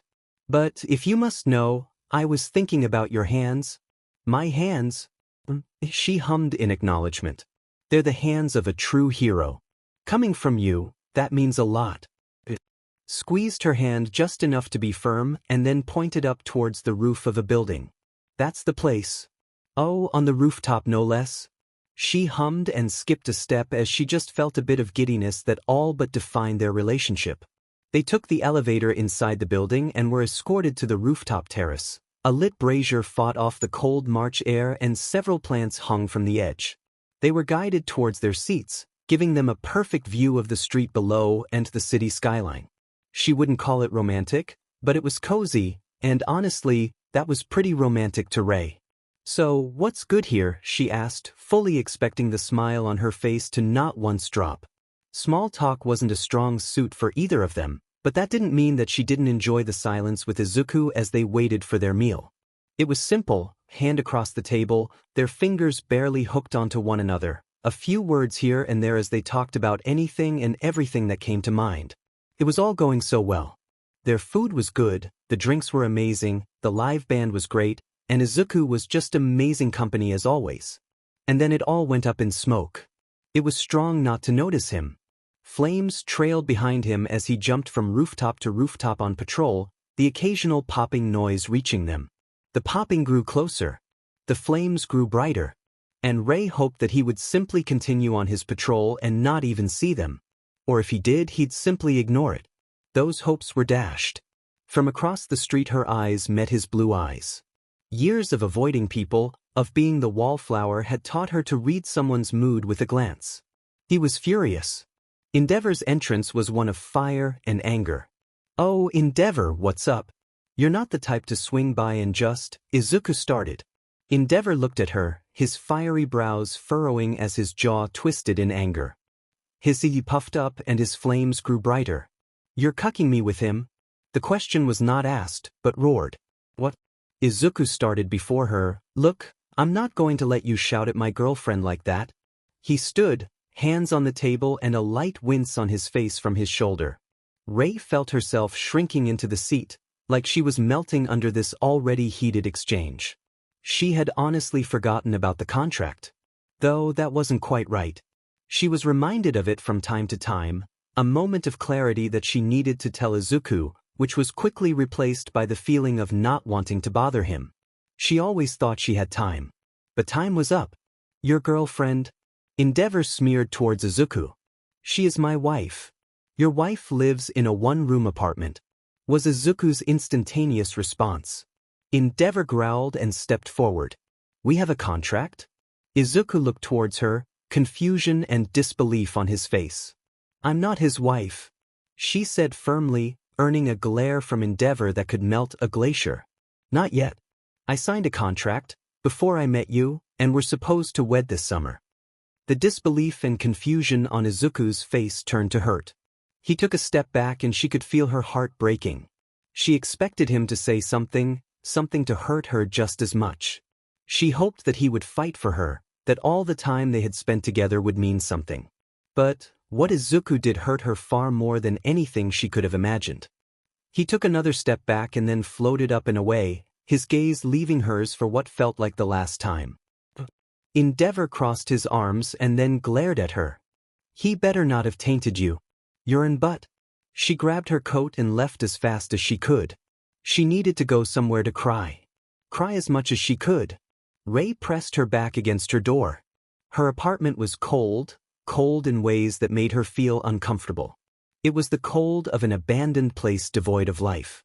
She had barely made it into her apartment before she started to cry. She slid to the floor, her tears blinding her as she let all that happiness she had built herself up on come crashing down in a matter of seconds. It was over. But the worst part was the look that Izuku had given her. That look of sheer emotional pain that had sent him running. Between sobs she slapped at the lock to her apartment, trying to turn it before she fell to the floor. Her sobs came in long deep gasps that made her sissy hurt, and her scar burn. Damn it, she screamed, placing both hands against her eyes, the tears turning to frozen drops where they shattered on the ground. Frost began to creep out around her. Stupid, stupid, stupid. She really felt the cold now. The cold of being alone once again. Everything hurt. It's all my fault. Despair had swallowed an entire week.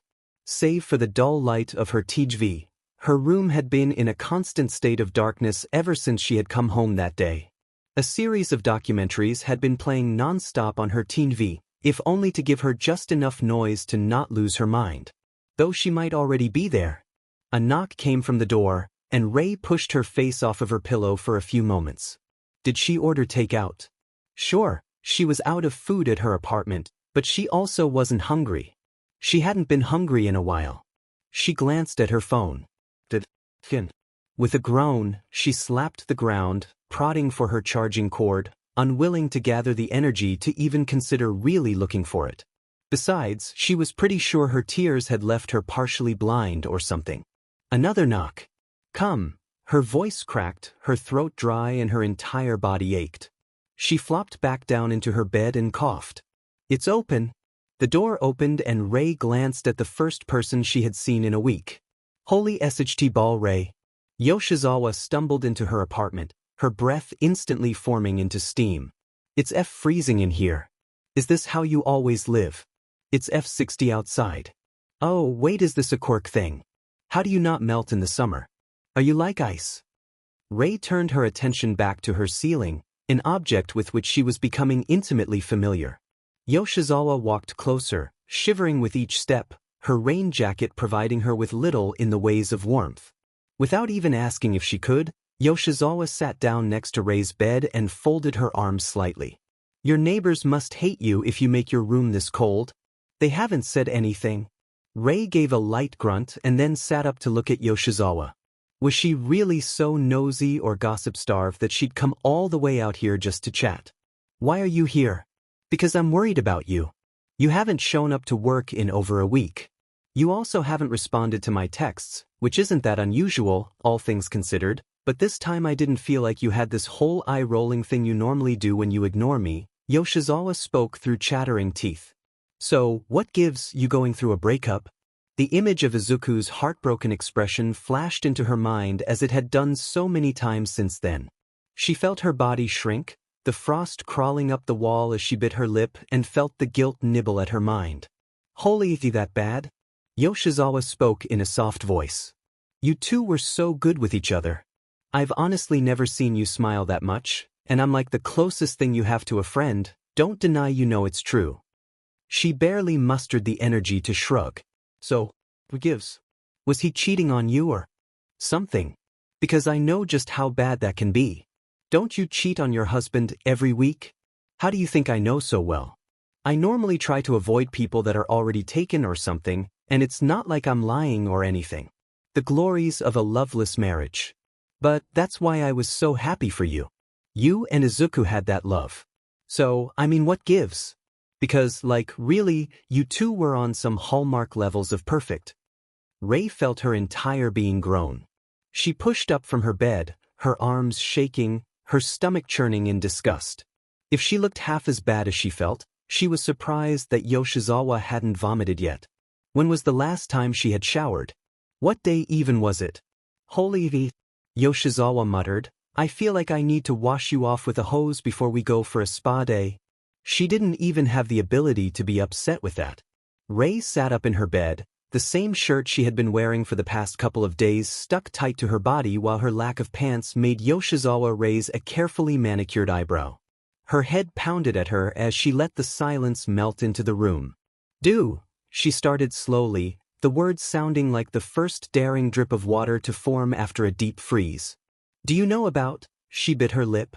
Where to start? What had she been wanting to tell Izuku for a whole week? There was so much she wanted to tell him. But Yoshizawa wasn't Izuku. And that was a good thing. She pressed her fingers into her bed and stared at the drawer where she kept her important papers, things like her BRD certificate, diploma, and the contract. Do you know Endeavor? Buff, second biggest brick house to All Might, and literally one of the hottest heroes. Yoshizawa vibrated in place, rubbing her hands vigorously. Okay, seriously, you have a kotatsu right here. Can I just Rei rolled her eyes and felt her snarky smile appear once more. Go ahead. Yoshizawa didn't even hesitate to submerge as much of her body under Rei's heated table as she could. Alright, so what about the guy with the tackiest beard alive? Rei snorted an apt description. Well, you know how he's been trying to beat All Might for years. And failing. Yeah, I thought you didn't care about heroes though. She didn't until one made her fall in love. Well, as it turns out he's kind of given up on doing that himself. And somehow he found me. Rei bit her lip, not sure where else to go with all of this. Quirk marriage? Yoshizawa asked, looking Rei dead in the face. He found you, and he wants to breed with you for your quirk? The weight of the world shifted and Rei found the stress leaving her body as she gazed at Yoshizawa with something that was borderline respect with a spark of genuine friendship.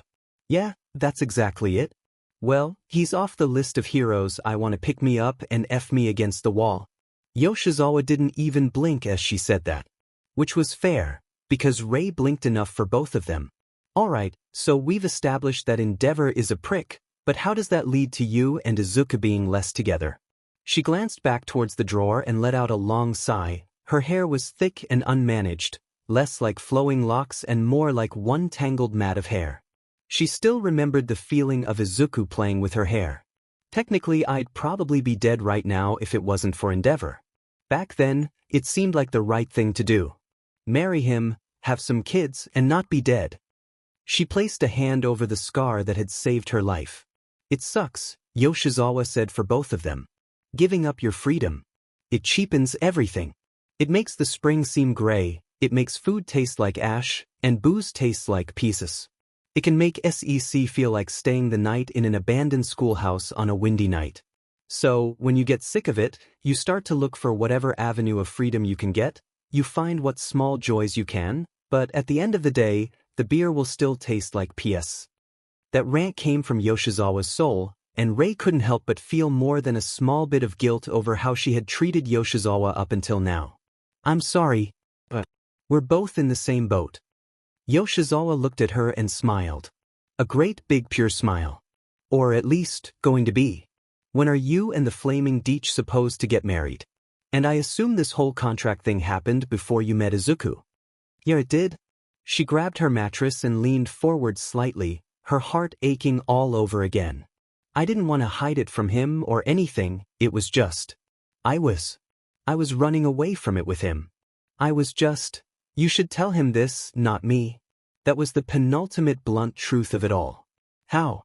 She asked, desperate for an answer. How can I tell him now when he probably hates me when I couldn't tell him when he loved me? Who's to say he doesn't still love you? Yeah, but I saw the look on his face. He looked so down. I led him on for months, Yoshizawa. How could I just show up and try to explain things? Well, first of all, Yoshizawa pulled out her phone and snapped a picture of Rei. Post-transformation pictures, because as much as your current looks show how F-up you are about all this F-upness, we're going to make sure you look DM good when you go back to his place and explain SHT to him. With all the effortless sureness that Yoshizawa had during office hours, she stood from the ground and snagged Rei's phone, her fingers buzzing in each device as she did what she always did. Invade the F out of Rei's privacy. Only this time, Rei was less annoyed by it than she should have been. All right. Yoshizawa tossed Rei's phone onto the bed and waved her own phone in front of her. I sent the pic to Izuku. The one you took just now. Yepis. Why? Many reasons. 1, it shows him that he's not the only one feeling terrible about all this. 2, there might be a bit of guilt involved. 3, it shows off what a good friend I am by helping you both out. 4, it shows off how much work you're going to put in before we go and see him. Yoshizawa stood and flapped her arms. Now get the F into your bathroom, wash off while I try and get some last-minute appointments before we go and see him tonight. Oh, and do you have a copy of the contract? What if he doesn't answer the door? Please, with how you look. How will he know what I look like if he doesn't answer the door? I'll blast his phone with images of you. I'm not sure if that'd be a good idea. Kind of like actually showing Yoshizawa where Izuku lived. But it was just about the least she could do. Yoshizawa had gone out of her way to make sure that Rei was presentable. Her hair was done, her fingernails manicured, and every single part of her body had been all but enhanced with what might as well have been a speedrun of health care. Besides, Rei kind of needed the emotional support. They walked down the long empty hallway that led towards Izuku's condo. Her copy of the contract was heavy in her hands, and everything felt like it was moving slowly. You sure you don't want any makeup? Yoshizawa asked before they reached the end. I mean, you look good, your skin's like snow, but a little bit of extra flair wouldn't hurt. It might though, Rei admitted. I never wore makeup in front of Izuku before, so if I showed up now, it might make him wonder what else you're hiding. Yoshizawa nodded. I get it, but you're not hiding anything else, are you? I don't think so. Well, that's it. Start. Yoshizawa slapped Rei's but good and strong, forcing a yelp out of her. Now go get him. Rei rubbed her cheek and stood in front of Izuku's door. She was so used to just waltzing in. She still had his key. With the back of her hand, she knocked on his door and felt her breath freeze in her mouth. There was silence. A long, dreadful silence that made her want to dive right back into bed. He might not even be home. He could be out doing hero stuff. He was a workaholic. What if he was coping by doing hero stuff? What if because of her he stayed out too late and got hurt? What if he already met someone new? He was Deku. It'd be easy for him to find love again. The door opened, and Izuku stood in front of her in his hero costume. Holy V. Yoshizawa slapped her hand over her mouth and took a step back. You're Deku. How the F did I not see that sooner? Well F, once you two, get back together, call me, we can totally have a three-way and Yoshizawa, Rei gave her a pleasant smile that was filled with pure anger. In a single sentence, she had just destroyed every single ounce of good faith she had built up over the day.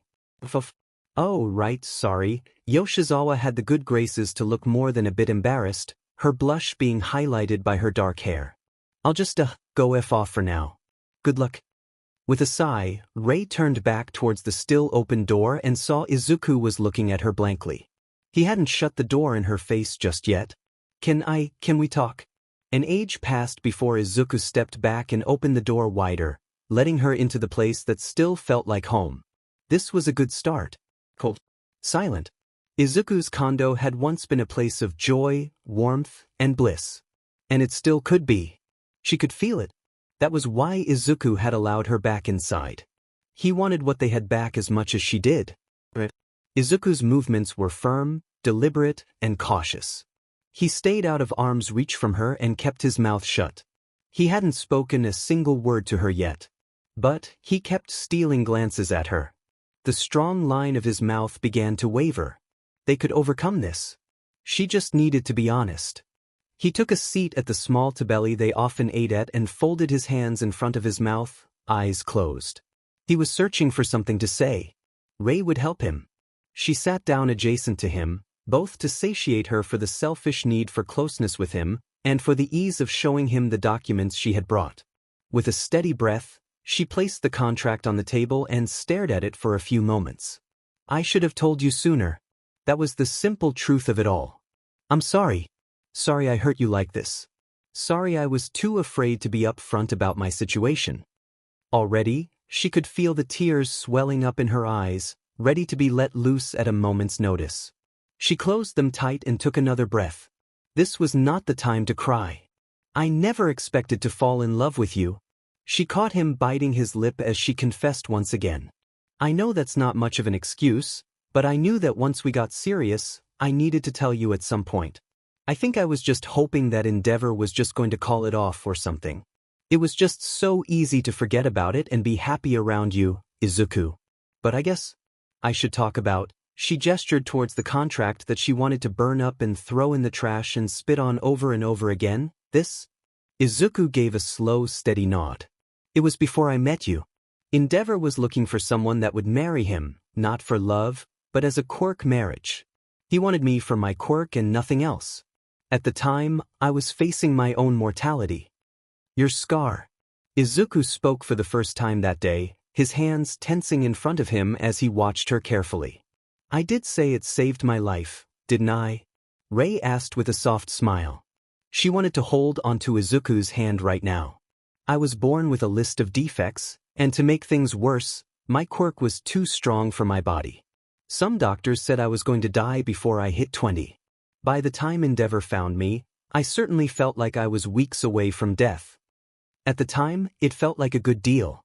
I was trading away my freedom for a chance to actually live. I signed this contract. He would pay for the surgery I needed to live. In exchange, once I was fully recovered, I would marry him and give him children until he got one that had a strong enough quirk. With a shaky hand, she pushed the contract towards him. I'm not certain why, but I think it could be his way of trying to beat All Might. He's going to be real pissed when he finds out All Might is going to retire this year, Izuku muttered with a subdued grin. She had missed his smiles, and she was pleased to find that his smile hadn't changed. Izuku shook his head and looked at her. Ugh, don't tell anyone about that. That you have a cute smile. Izuku stared at her like she was stupid. Rei blinked and then slapped both hands over her face and then sunk deep into her chair. All Might thing. Sorry. My brain is still mushy from wallowing in self-pity. He laughed. Goddamn, did she miss that laugh. I've been pretty messed up too. His laughter died. Pretty much for the past week all I've done is sleep and patrol. I kept running through my head what happened. He gestured towards the contract and frowned. I assumed a lot, got mad a lot, and wanted to scream a lot. I wanted to run out and beat the SHT out of Endeavor. Mood. But now that I've actually heard the whole story, I kind of want to thank him. Izuku gave her a great big smile. If he hadn't found you, then you wouldn't be here now, right? I mean, I still want to punch him. Why not thank him with your fists? Good call. But I am grateful that I'm able to live because of him. Would have been a lot nicer if their healthcare would have taken care of it. But at the same time, I can't help but resent him for taking away my freedom for his own goals. And what would you do if you had your freedom? Convince you to take me back and let me move in, and probably at some point get you to propose to me. Being indirect was what got her into this mess. Being direct was what would get her out of it. Izuku, I mean it. I love you. I want to spend the rest of my life with you. But, she placed a hand on the contract, I can understand if this is too much for it. Izuku grabbed the contract and held it in front of him for a moment. If I'm honest, I'm not sure what I would have done if I were in your shoes. Telling me that you were supposed to marry another man in a couple of months might have ended our relationship before it really began. And I do love you too, Rei, but this isn't something I can beat by punching. Only thing I could think of was to get another surgery done and have them rip out my uterus. That's a bit drastic. Beats being baby factory. She let out a long sigh and crossed her arms. Seriously, I want, like, one kid and that's about it. Izuku shrugged. Good to know. Do you know a lawyer? Just Endeavors. I'm not a legal expert at all, but there has to be some way out of this. Besides, part of me wants to think that this wouldn't stand up in courts, Especially since you signed it under duress, right? That wouldn't change the fact that I'd owe him a lot of money. Debt is something we can deal with? There was. That we. Ray bit her lip and smiled at him. I have an idea.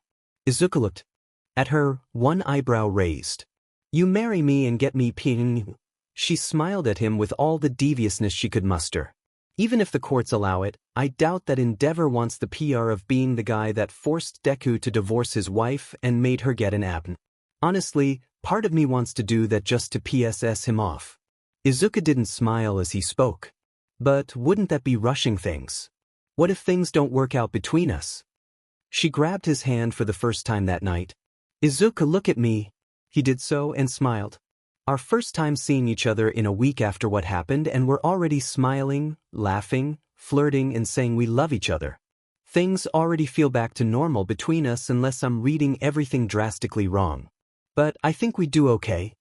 She looked at him, tilting her head to the side and squeezing out every ounce of her feminine charms. Besides, I'd bet my happiness on you any day of the week. Izuku laughed and grabbed her other hand. He closed his eyes and took in a deep breath. I think that, before we resort to that, we should talk to a lawyer, and I think I should talk to Endeavor. We might be able to settle this out of court. How does that sound? Honestly. Ray shrugged and leaned in to embrace him. I'm mildly disappointed that we're not getting married. Izuku burst out laughing and pulled her into a hug. I didn't say no, I just don't want Endeavor to be the reason why we get married. Jeej, don't say it like that. She rolled her eyes and held him tight. The notion of Endeavor makes me sick. Sorry. Izuku held her tight, and then whispered in her ear. Still, I think it's too late to do anything tonight. So now what? How about, she took a sniff, and then pushed back, hand covering her nose. That was a lot worse than his hero suit normally smelled like. What the heck? When did you last shower? A while. How many days have you been wearing that? Also a while. Go scrub. And then put your suit in a hazmat container or something. She pushed her foot into his gut as he made a grabbing motion at her. No. Yes, ma'am. Izuku stood laughing. Do you want to join me and make sure I'm... No. You clean, I'll take care of dinner. She swore she could hear Izuku laughing the whole time in the shower. By some miracle, that week apart, that week of both of them being completely distraught over the idea that they might not be able to continue their relationship, didn't seem to matter at all. Things weren't just back to normal. If anything, they were even better than before. More intimate, more bold, more whole. How much of that was the clarity between them? How much of that was her finally being able to love Izuku guilt-free? Ray really didn't know. She smiled at him, his hand on her bare hip, fingers spread and grabbing onto her tightly. The early morning seemed to make Izuku brighter, almost appealing, and oh so very peaceful. It was rare that she got to see him sleep. Normally, it was him that woke up and got to watch her. She could see why he enjoyed it so much. Careful, so as to not wake him, she scooted closer, their tangled naked bodies still carrying whispers of their passion last night. A few red marks were on Izuku's neck, shoulders, and a dozen or so more were bound to be on his back as she remembered the sensation of scratching at his back last night. Those light hisses he made had made her own pleasure seem all the better. Her whispers from last night were less visible, but she could still feel them. The soreness between her legs as they had gone at it for far longer than they normally did spoke the loudest. Walking was going to be rough today. There were no doubt a few marks on her melons from where Izuku had sucked a bit too strong, and perhaps a red mark on her but from where Izuku had spanked her for a moment. She felt full. She felt refreshed. She felt loved. I love you, she whispered softly, placing her hand on his cheek. She wanted to wake up with him every morning. If she simply stopped going back to her apartment, save to bring new clothes over here, she could officially be moved in before Izuku even knew what happened. And now that the contract was out in the open between them, she had nothing to hold her back. She bit her lip as she felt her smile grow to swallow her face. She nudged forward and kissed Izuku softly on the lips. He moaned, his arms wrapping around her and pulling her close. She caught his eyes fluttering open right before he rolled over, pulling her with him. A light squeal turned into a laugh as Izuku kissed her neck. Izuku. What? He laughed, trying to embrace her again, his hands roaming her body. I'm just so happy to see you. Good. She kissed his neck and ran her hands up and down his. Good, good, good. I want to be the first thing you see every morning. Do you mean that? Izuku asked, hands on her hips as he looked up at her. Rei sat up, taking the cover with her and exposing their naked bodies to the light of day for the first time in a while. She was straddling Izuku's waist like a pro, and she didn't even have to look to know that right now he was strong. If she wasn't sore already, she'd be more than willing to indulge herself just a bit. Of course. I mean it when I say I would marry you in a heartbeat. She leaned down and kissed him again, her hands trailing up his and then deep into his thick, messy green hair. She looked at him, and the same feeling of happiness that she always felt when she was around him came bubbling up as she laughed. When I'm with you, I feel happy and I feel like I can be myself. Plus, you know, the SEC is kind of amazing. Yeah, Izuku grew a dull happy look on his face. You're really frisky when you get in the mood. Me. She placed a finger in his IT. Because of you, I'm going to have a strong time walking today, and probably tomorrow. Not that that's a bad thing, but you know, own up to your deeds, Mr. Hero, especially if something happens. That's something being a child. Though she was on BRTH Sintal, the idea of having Izuku's child was growing increasingly more RSNG in her mind. Izuku raised an eyebrow on her. Didn't we finish last night in pretty much this exact position after you had already begged for one more round? Nope, after that we were both laying down and you were F me slowly until we slept. Izuku looked at her and then blinked. I guess I do need to take responsibility. How do I make up for it? She tapped on her cheek and smiled. Carry me to your bath, give me a good massage, and then, she looked towards the clock and felt her heart drop. We're going to be late. Izuku followed his eyes and then let out a low. Oh. For whatever reason, they waited for the minute to change before they shot out of bed and scrambled towards the shower. Today was a big day. One that they had been plotting for a few days now. A showdown with Endeavor. So by the way, I'm dating your mother. Rei blinked and stared at All Might for a few moments before turning to look at Izuku. To say he looked shocked would be to say that All Might was slightly loud.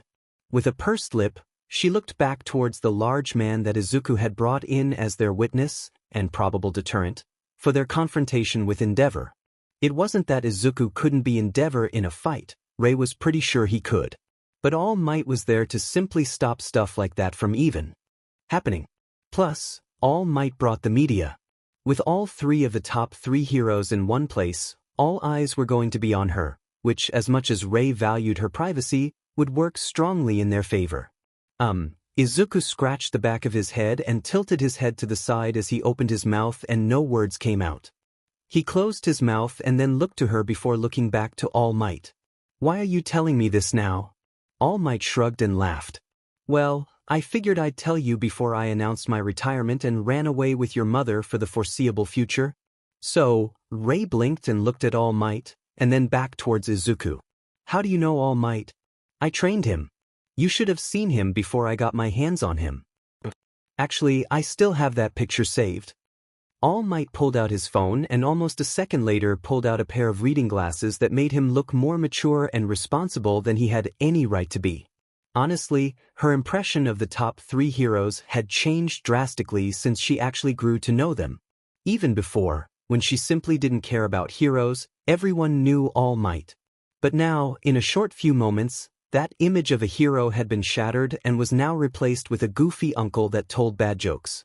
Basically, in reality, the top 3 heroes were: first, a big goofball that had terrible timing. Second, a giant flaming butt.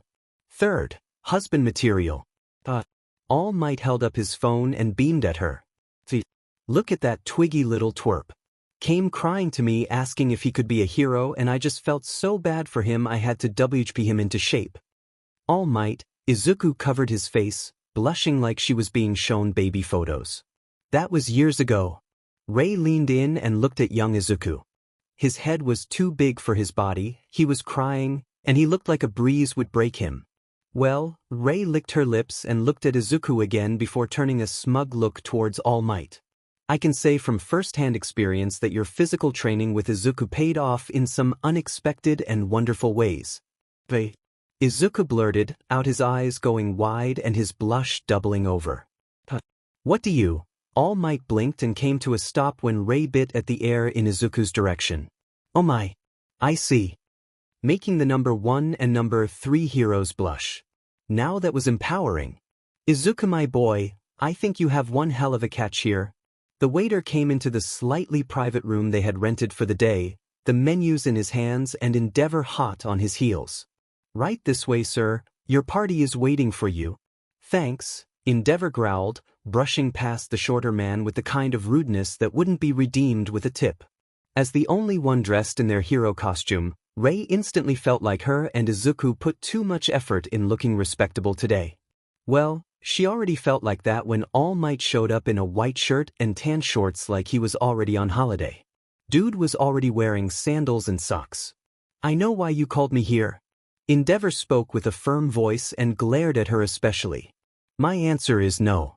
This summer you're mine. Come now, NG, I know that it's what your parents did, but that doesn't mean we, All Might, started. I don't want to hear it from you, All Might. Endeavor roared and rolled his shoulders. If I can't beat you, then I'll just make a child that can. NG. I'm going to make this clear. Rei placed her hand on the table, her glass of water turning to ice in a moment. I'm not going to marry you. Yes, you will. Endeavor growled, placing his own hand on the table. You signed a contract with me. I spent a lot of my own personal money hunting you down and then fixing your health problems. He pounded his hand on the table like a barbarian and pointed at her. You're alive because of me, and for that I thank you. She swallowed her anger for just long enough to save that. But you also forced me to sign a contract before you would save my life. You used my illness to get what you want. So, Endeavor raised an eyebrow at her. I'm not going to relent on this. Wife. The hell I will. If you force this, I will make your life hell. She glared at him and wrinkled up her nose. And, unlike most women you could force yourself on, I come with built-in beauty. That stopped him for just a moment. Endeavor turned towards Izuku.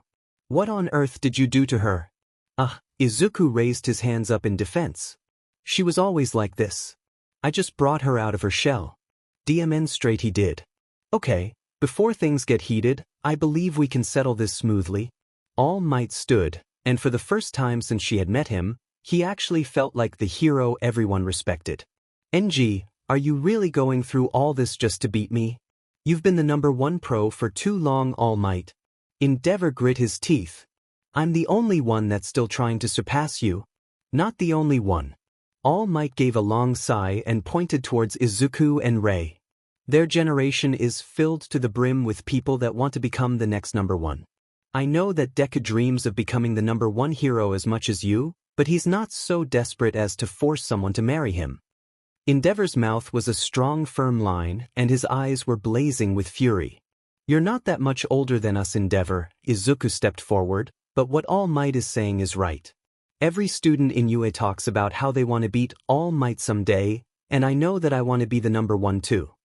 You really think you're going to beat? Yes? Izuku stood with his back straight. I think I am going to beat you, Endeavor. Last year you were barely ahead of me. This year might be different. Izuku looked towards her and grabbed her hand. Especially since I have someone really cheering me on. You brat. Endeavor clenched a fist. If you think I'm going to retire next month? All Might announced, and the entire restaurant grew silent. I'm going to retire, ask Inko to marry me and spend some time honeymooning in America with her. What? Endeavor roared, genuine shock rolling over his face as the anger faded. NG, I'm old. Crime rate is close to the single digits, and there are heroes like you and Deku that can fill the hole I leave with ease, and so many more wonderful heroes that are driven for the spot of number 1. All Might scratched the back of his head. So, I'm going to retire. You might. It won't mean anything if you do that. Endeavor roared, flames spouting from his head in chaotic flurries. What's the point of beating you if you give up? All Might just shrugged. It's not me you have to worry about, NG. He pointed towards Izuku again. It's him and all the other heroes hot on his tail. The real struggle is going to be keeping the #1 spot. You know, Rei hummed and tapped on her cheek. If I'm around Izuku, I'll be able to distract him from his heroic duties. Endeavor did not find that nearly as funny as All Might and Izuku did. With a mighty humph, Endeavor slammed back down into his chair and pulled up the menu. Pay me back for her medical bills and I won't pursue the contract? Done. All Might announced and pulled out his checkbook and then winked at Rei and Izuku. Call it a wedding present for my future son and daughter-in-law. Rei let out a shamefully girly squeal and leaped up to embrace Izuku on the lips. It was done. Calling in All Might had been the right choice. But All Might was going to be her father-in-law at some point, right? Is the food here even good? Endeavor roared. Look, I'm just saying. Yoshizawa placed the wine bottle down on Rei's desk before she took another sip of the expensive-looking wine poured into a red solo cup. You kind of owe me for getting you two back together. I know. Rei stared at the wine and quietly wondered why Yoshizawa had brought it to her office. A box of her stuff was sitting on the desk, ready to go the moment the hour ticked over. That's why I offered to have you as the godmother. You kids? Yoshizawa sneered. Besides, you don't even trust me with your husband's PP. What makes you think that you'd trust me with your own kids? That bottle of wine was starting to look really tempting. Yoshi, I know, but sheesh, can't you let a girl dream?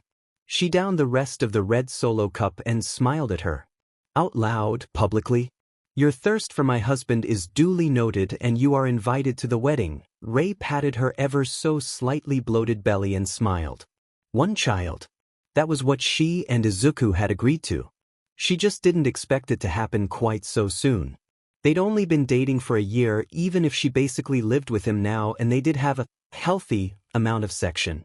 Izuku was just so lovely. You know, once I'm done being a blimp and we have our kid under control. I know, but sheesh, you're showing already. Hopefully you don't end up having one of those giant babies. I saw a kid playing in the playground that was DMN near 8 feet tall. Can you just imagine?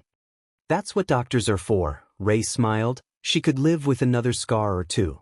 Izuku certainly didn't seem to mind hers, and she was growing oddly attracted towards his scars. And yeah, we have our first LTRSND appointment so we can figure everything out and make sure the baby is developing properly. Oh, name them after. No, you're just a spoil sport. Sorry, but we already have the names decided. Not Yoshizawa. If you don't want to be the godmother, do you just want to be the rich probably drunk aunt that spoils them a couple times a year? Police. Yoshizawa slapped her leg and grabbed the wine bottle again. She was drunk. At work. During office hours. Why did that feel surprisingly normal? I was born to play that role. All right, that's all settled then. Rei smiled and raised her water bottle to cheer with Yoshizawa's wine. You shall be the drunk aunt. Huzzah! Yoshizawa smiled and then let out a long breath. You know, I'm actually going to miss you being here. Don't get me wrong, you're a bit of an icy beach, but you're also the most real person here. Please, up until Izuku swept me off my feet, I was a depressed wallflower that coped by throwing snark at anything that looked at me funny. You still do that? Yeah, but now I'm happy. Rei looked at the clock. Her last hour of work. She could leave now and never have to face the consequences of this. To be honest, I might end up coming back if I get bored enough. Yeah, but at least you have a loving marriage to keep you entertained. Any idea what you want to do after the kid can use a microwave? Rei cracked a smile and hummed to herself. She really was going to miss Yoshizawa's glorious brand of trashy that seemed to transcend morals in all the wrong ways. I'm not sure.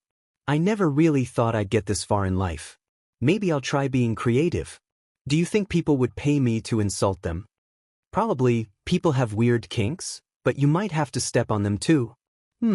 That sounds SXL, and I'm a married woman now. Have you two decided where you're going to hold the ceremony? Because as nice as being the witness of you two signing that document was, I want to get hammered at your wedding, catch the bouquet and shamelessly flirt with all of Izuku's friends. Even the female ones. Yeah, I'm kind of stuck with having you as my bridesmaid, aren't I? She should get out more. Meet some nice women that aren't complete train wrecks. Maybe Izuku could introduce her to some heroes. That might be worth looking into. She did have a strong quirk, and her body was capable of handling it now. But at the same time, she hated sweating. Still, maybe just being there for Izuku's workouts and seeing how it felt could lead her down the path. But being a hero had never really been her dream.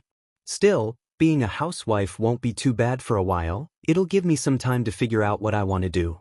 Rei took one last sip of her water and smiled. But I doubt I'll be back here. I don't blame you. Yoshizawa gave a slight smile. I'm mostly just here because I have a K&K for office ladies. You don't have to squeeze my hands so strong. Rei glanced where Izuku was holding her hand tight, generating extra sweat between the two of them. She was reclined on the medical bed, her stomach exposed and currently being lathered with some kind of a jelly that would let the Altazandi see better. Sorry, her loving husband shrugged and loosened his grip slightly. I'm just nervous.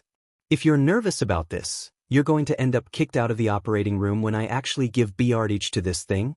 Rei rolled her eyes and looked towards the doctor, a pink-haired woman that was showing more cleavage fully dressed than Rei could naked. Right? Oh, totally, Dr. Senju smiled sweetly at both of them. Especially with his strength. Could end up with a broken hand too. It's pretty common actually, but don't worry Deku, we'll make sure that you can have a good room for your wife screaming in pain at what you had caused her. Rei liked this doctor. Izuku's face turned pale and he let go of Rei's hand. I'll behave.